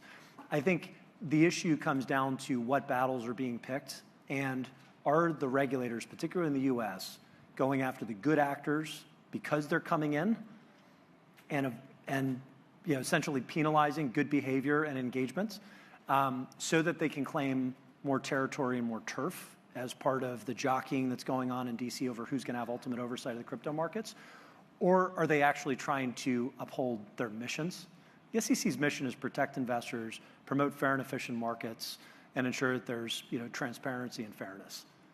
They're 0 for 3 when it comes to crypto, right? This current chair is not getting engagement with the industry because he's the hammer that's looking for a nail around every single corner. Now, this is not a universal statement about the SEC staff. There's a lot of folks there that have been working on these problems for a long time. Commissioner Peirce is the obvious notable exception. She's talked about safe harbor provisions and what could kind of bottoms-up disclosures look like and kind of how can we regulate the edges of these networks or regulate in a very common sense way and kind of share territory and share oversight. And I think that's missing from a good chunk of the conversation right now. So, I will pick on the SEC again because I'm shy, but you look back at Terra, Do Kwon got subpoenaed at our conference last year, as you know. They subpoenaed him over a rounding error of an experiment that his company was involved in called Mirror.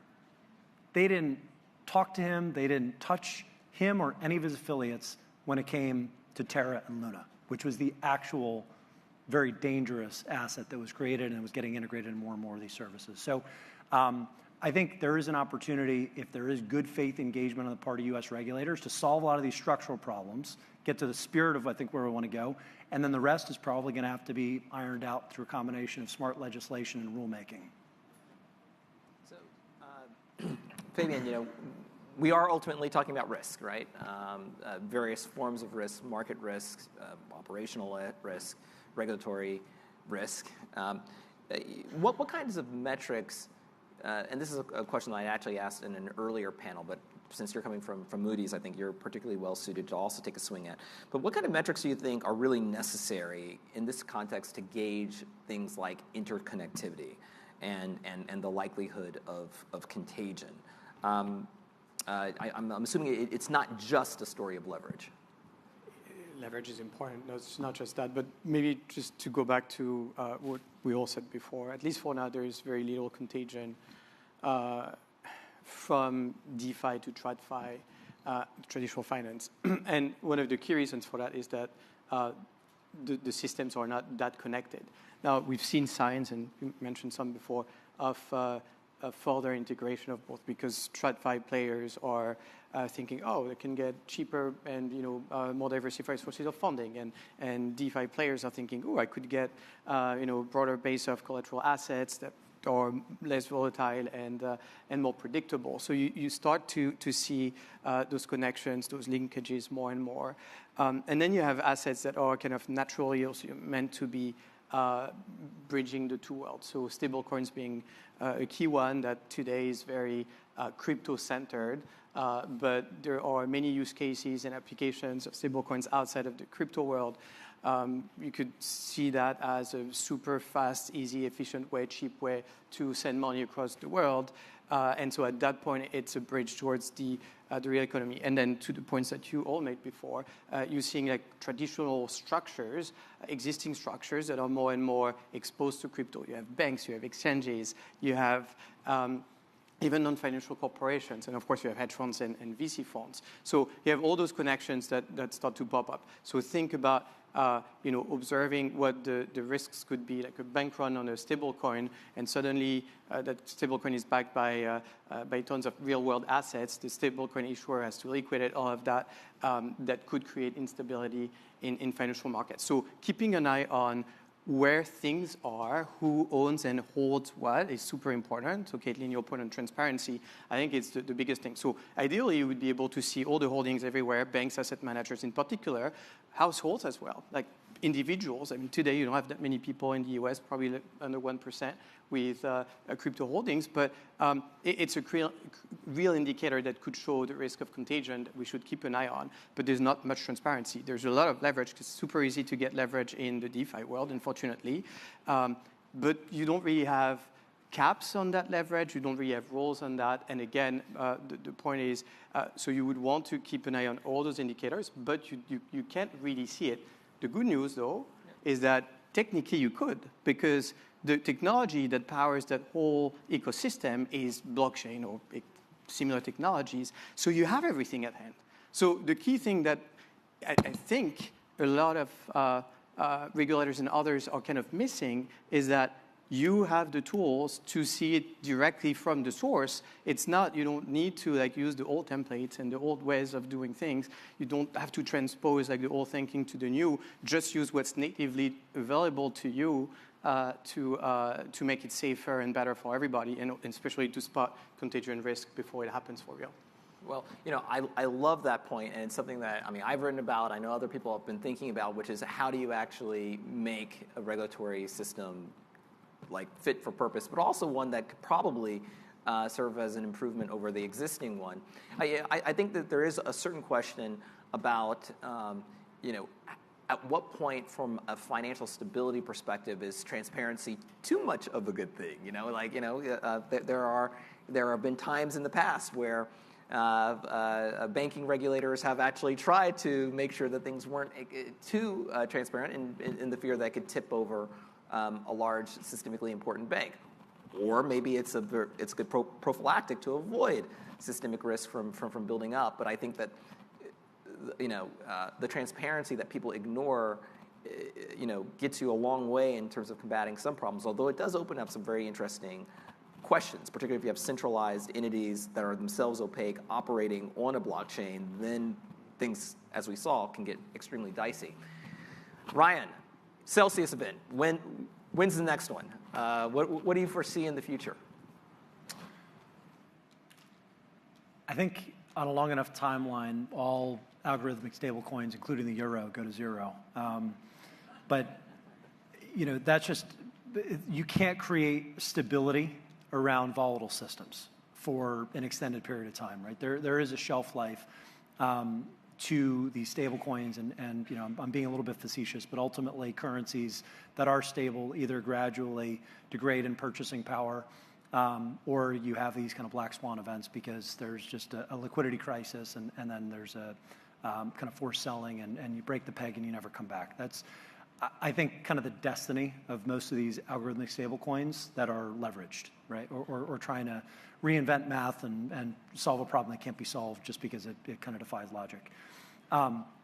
So I think hopefully the next Celsius does not happen, right? And I think what you're hearing, Caitlin and I say are that there is an opportunity now, I think, to regulate stable coins and regulate the stablecoin issuers, the good ones, especially in the U.S., right? The Paxos of the world, the Circles and USDCs, they're fully reserved.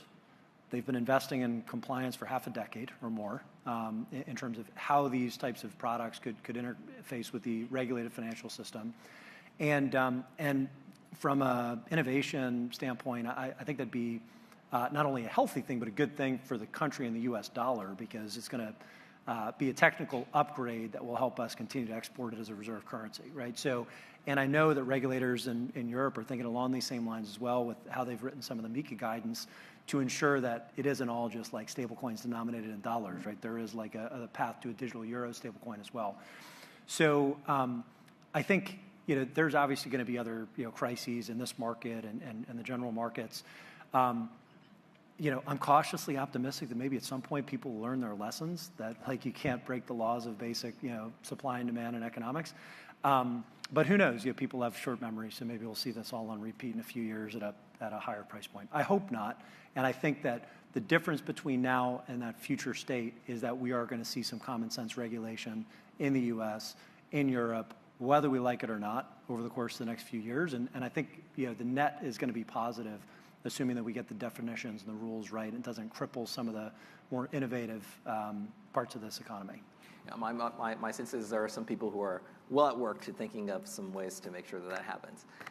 Okay, Peter, I guess you're going to be our EU psychologist here for the moment. Okay, when again, and maybe you can give us a sense as to when the volatility came to those markets, and almost coinciding in part with some of the more sensitive aspects of the MiCA deliberative process.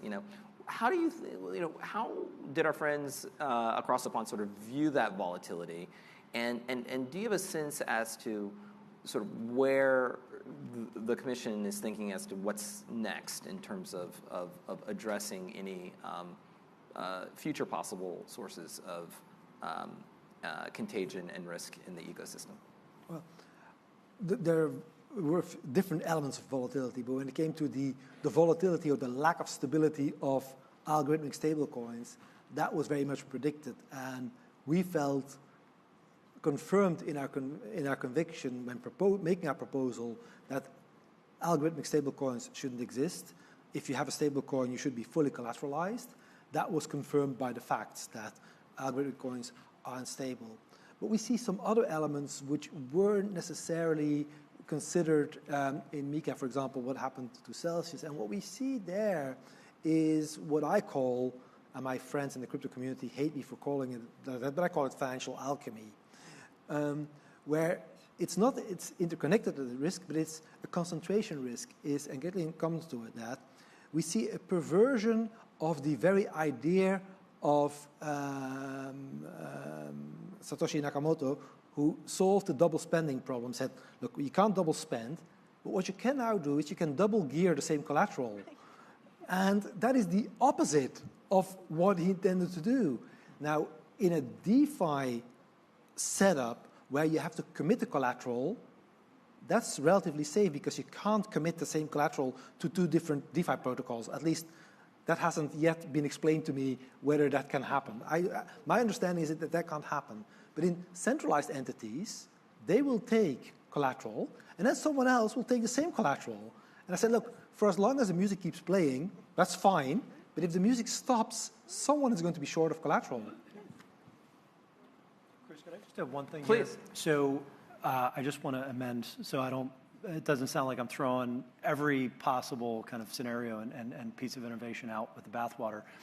One type of algorithmic stablecoin that I do think is interesting and would be interesting to see ongoing experiments with, maybe in a sandbox or not totally integrated into the financial system, would be around like the original like Keynesian Bancor idea, right? So before the dollar became the reserve, could you create a basket like an SDR or something like that?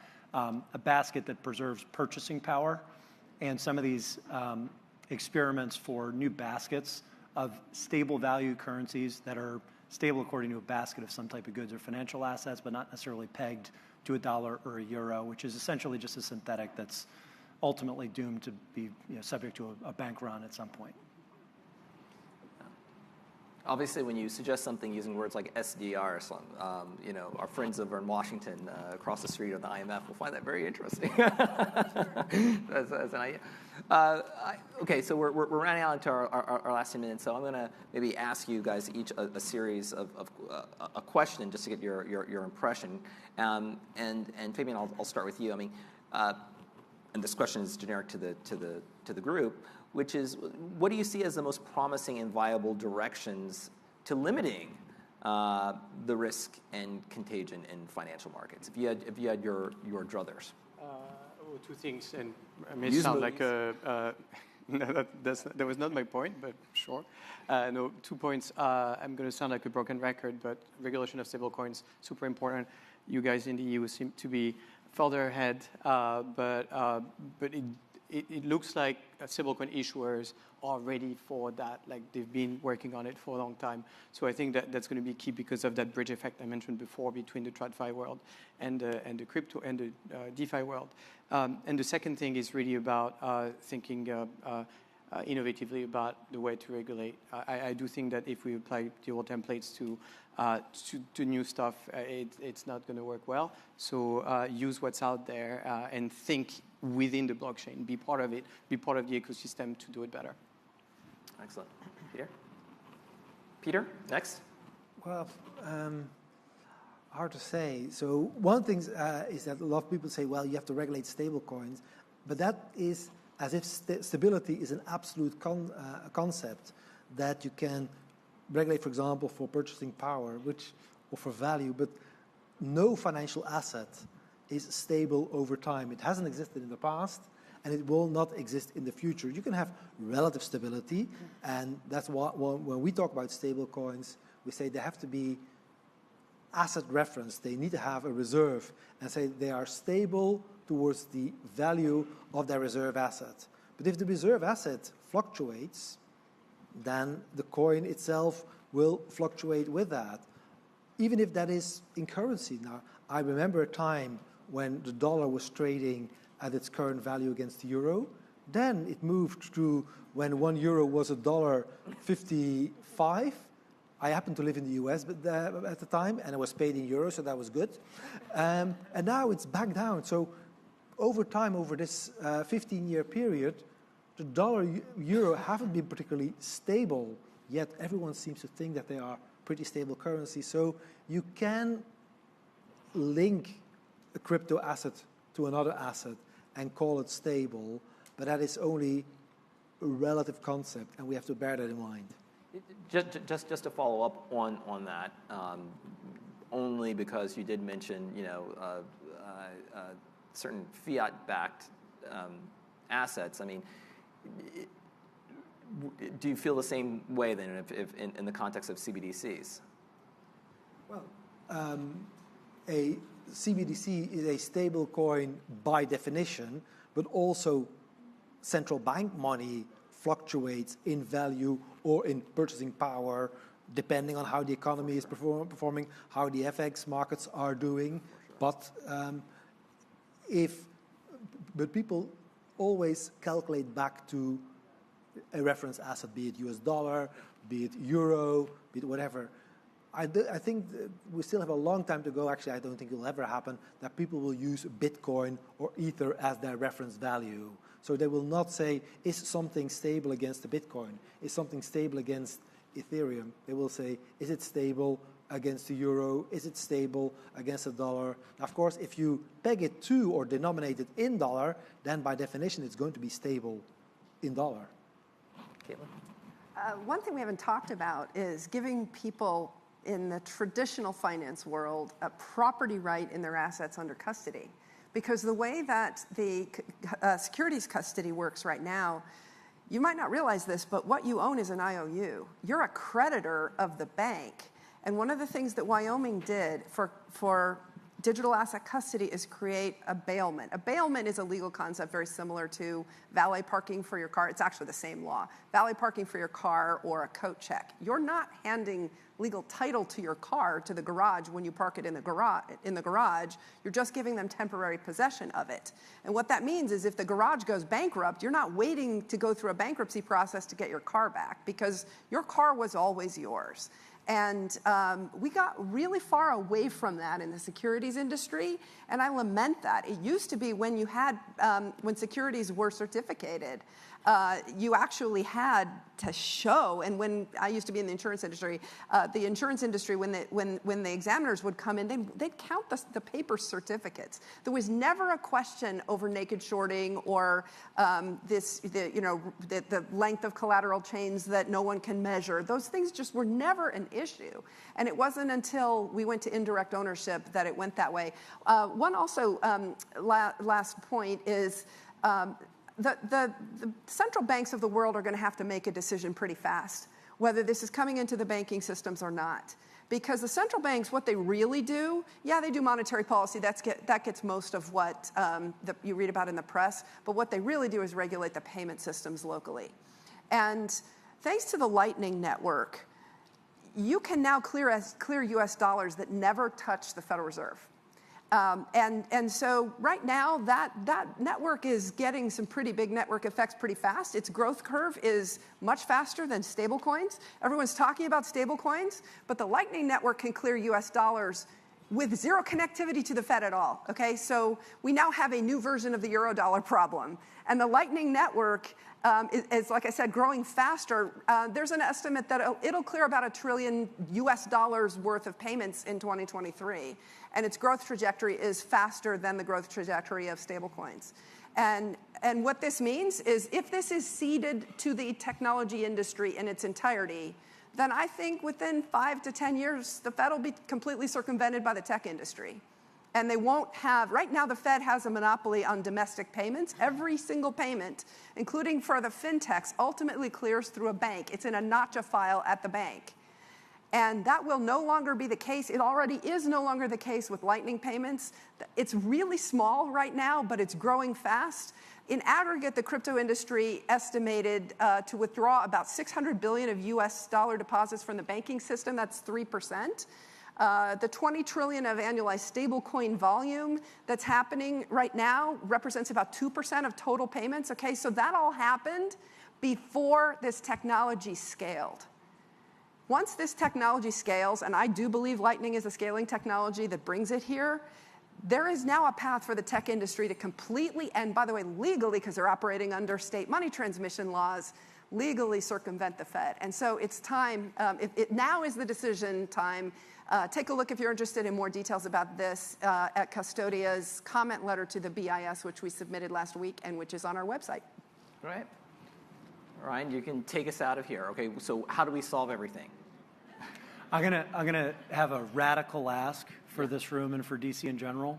A little bit of common sense and humility when it comes to this new tech. And I know that's revolutionary, but I want to give a very specific idea here, and that is the concept of regulating the edges of the networks versus the networks themselves. And this is really where the dividing line and the battleground is going to be if it comes to that when it comes to policy in the US, and I'd imagine to a certain extent in Europe as well. Take the DCCPA. I know Sam's going to be speaking in a minute.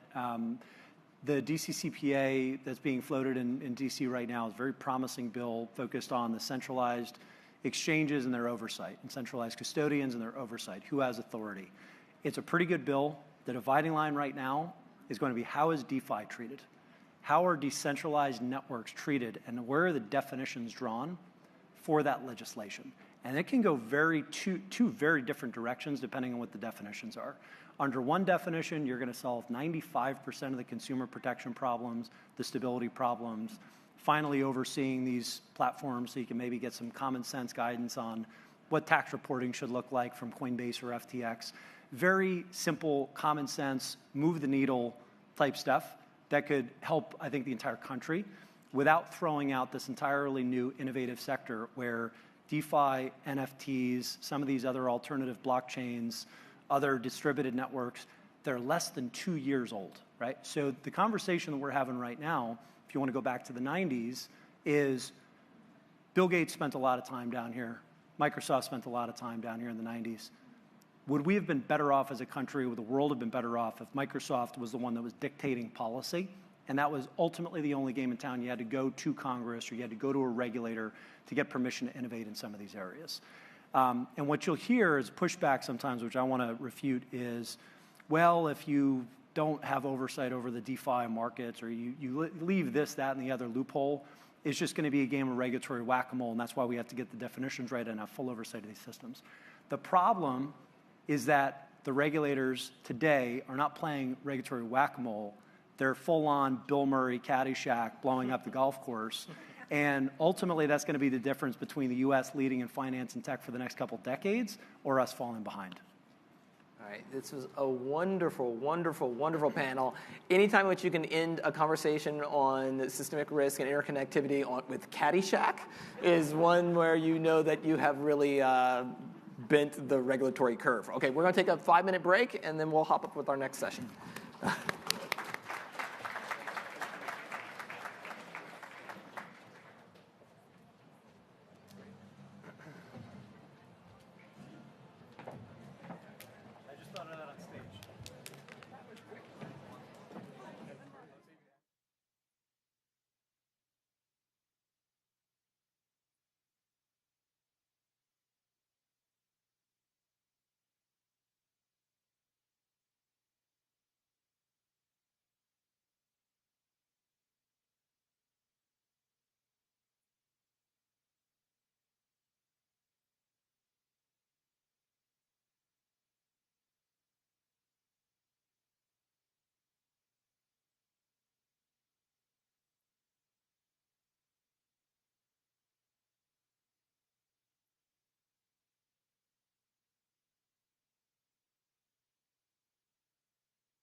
Okay, 5 minutes.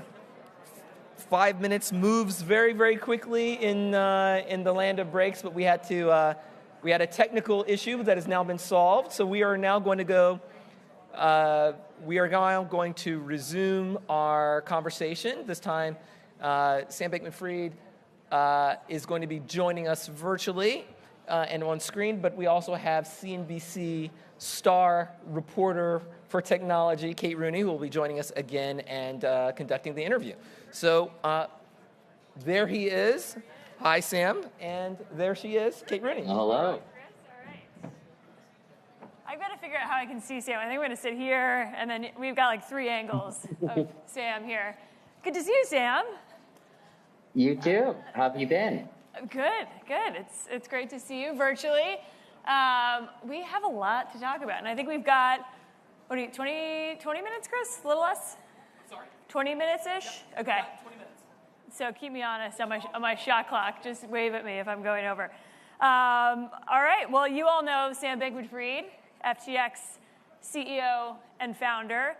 And okay, so Sam, the name of this panel, Liquidity in Distressed Markets. You know a thing or two about that, I would say, after this year. Are you still confident right now playing this role of lender of last resort based on what's happened with prices? Is there still more to go? And are you scaling back at all, looking at your own portfolio and just digital assets and valuations?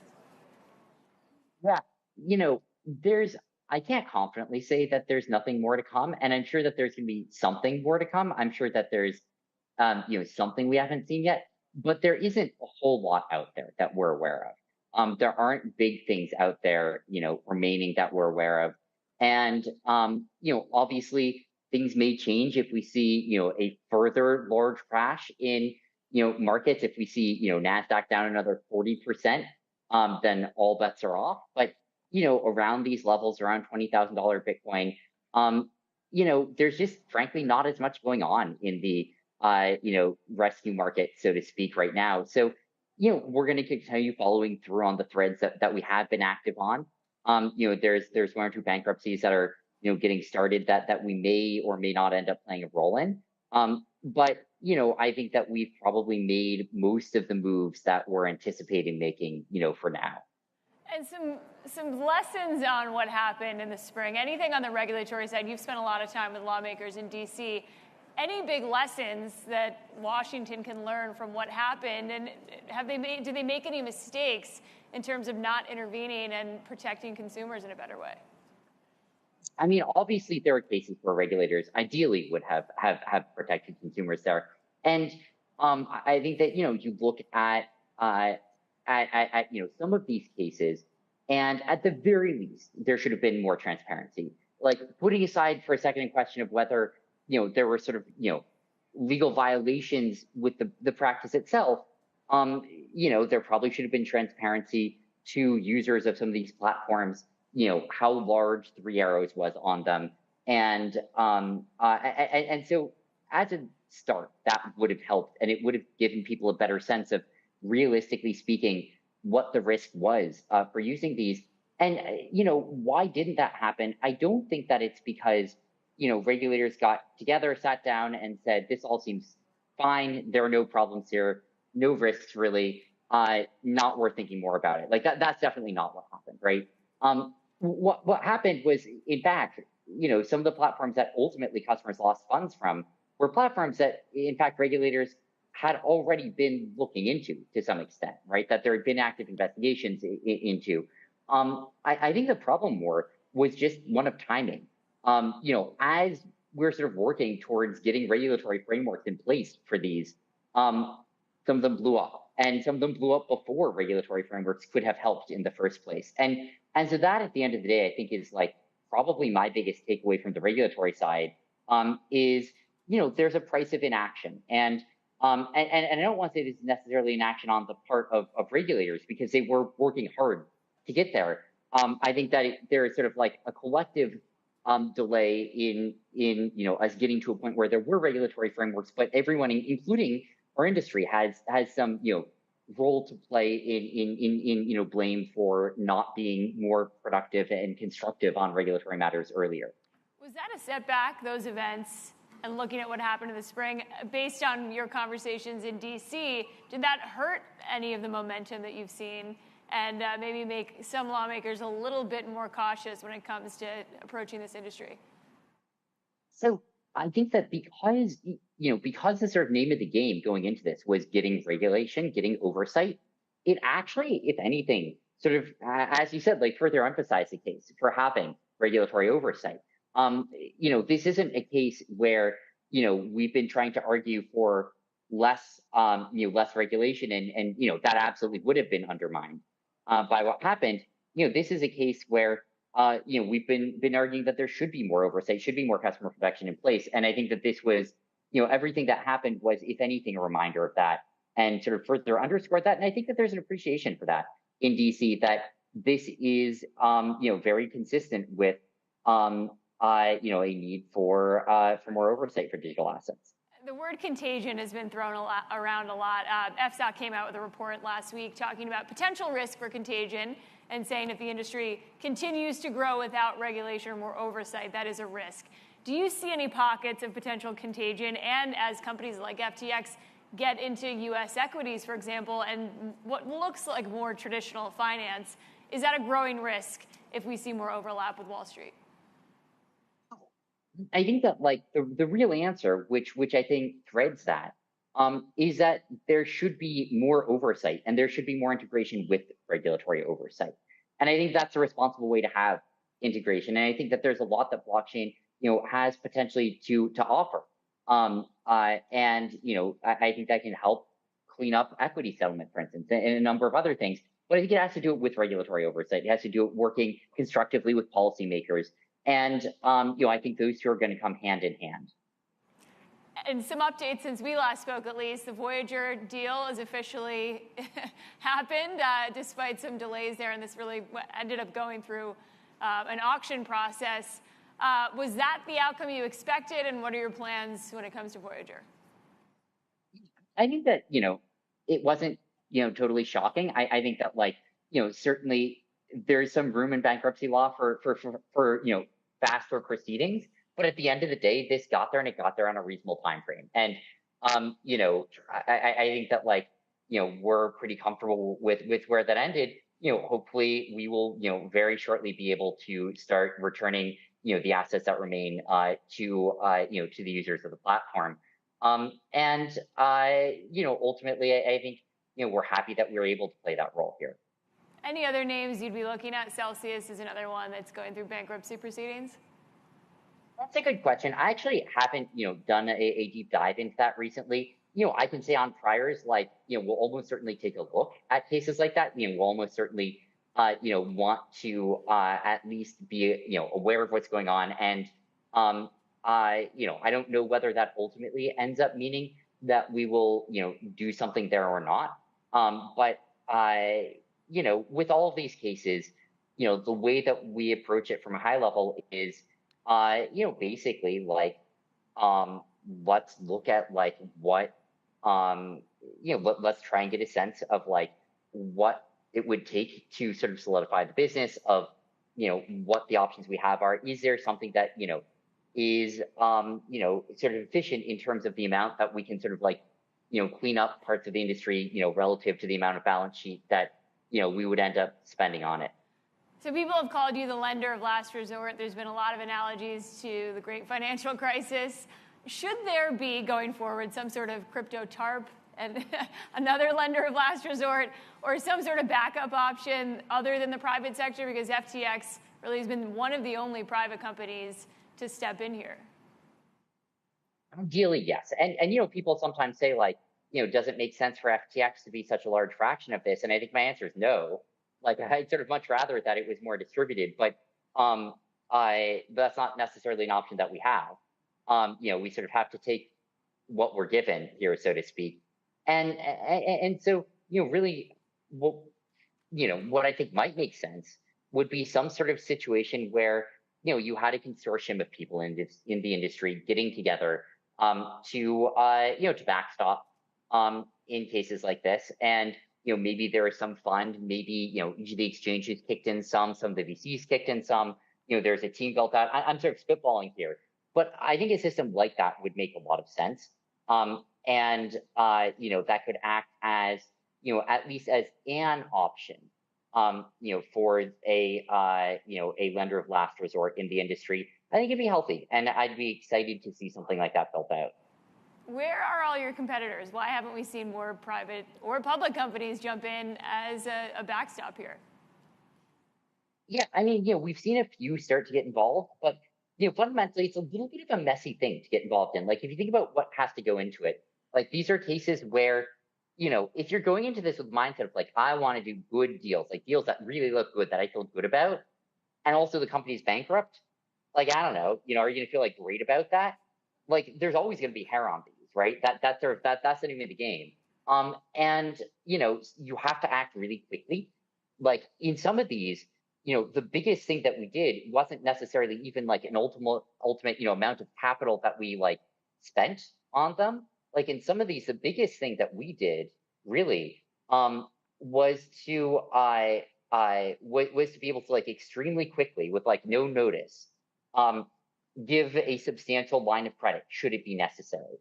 And that has to be part of a holistic solution here as well. And really, solutions here end up involving a bunch of different things. And that's part of the mess of all of this. And there just aren't that many companies that are in a position where they can sort of nimbly navigate that mess.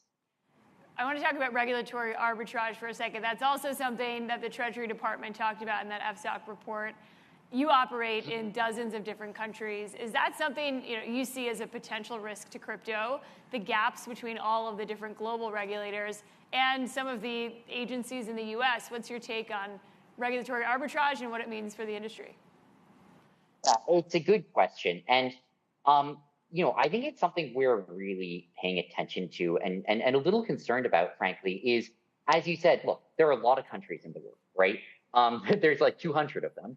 And there's no global regulatory framework or some countries have a regulatory framework that they are comfortable being extended globally. But that doesn't mean that, that doesn't mean that it can be extended globally in a that all other jurisdictions will kind of recognize that. And what you end up with then, which is messy, is a world where each country has a different level of protection. Some have very little. There's definitely more risk in some. And I think even more than that, like, one of the biggest problems is that we're in a messy in-between period where you have companies that are sort of doing very different levels of compliance with respect to regulatory jurisdictions globally. There isn't consistency there. There isn't a level playing field. There isn't always protection. Some countries are good at enforcing that, others less so.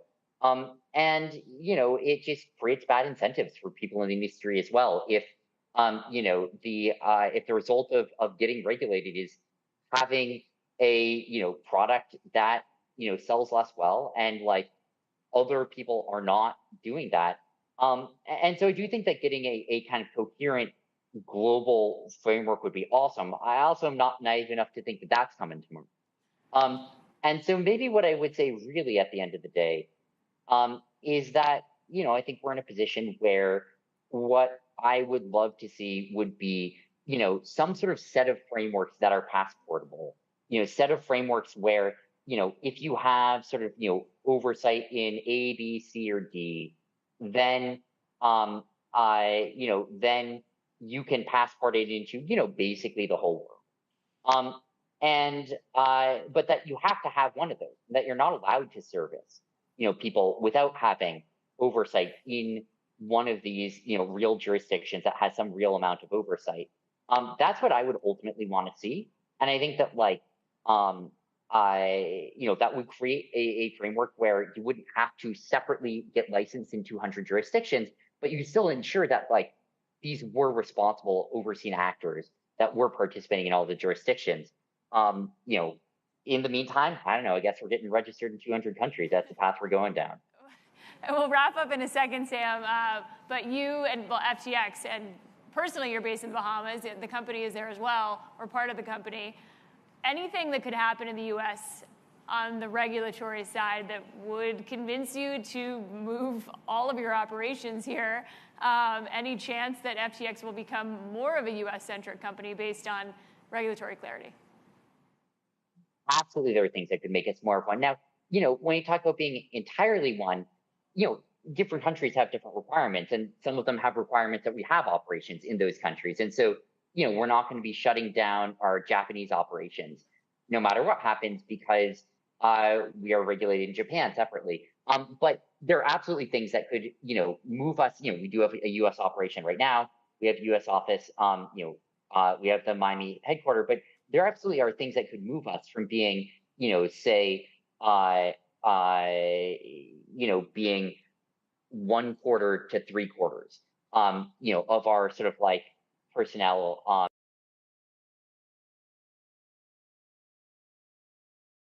Right, like we operate in exchange. That is at its core what we operate, and like it would be appropriate for us to end up seeking and hopefully getting regulation on the front. And we are applying for that with the we're working with the CFTC, working with the SEC, working with policymakers. And I think if we were able to get that, I think we'd be in a position where we would feel much more confident charging forward, as a US-based company. Sam, we'll leave it there. We could talk about this for hours, so that's a great place to leave it. There's a lot of, I think, potential regulators and lobbyists in the room, so I'm sure they're listening closely. Sam, it's great to see you from afar, but you as well. Great conversation. We'll hand it back to Chris. All right, thank you guys.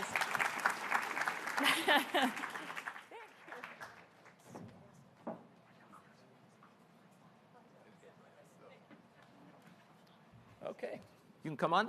We're going to continue this conversation very, very briefly because as a professor, I like to ask some of the real experts, like Suzanne, really about the question about what happens when, to the companies Sam can't bail out. I think it's a very, very challenging question, in part because it also pushes on the contours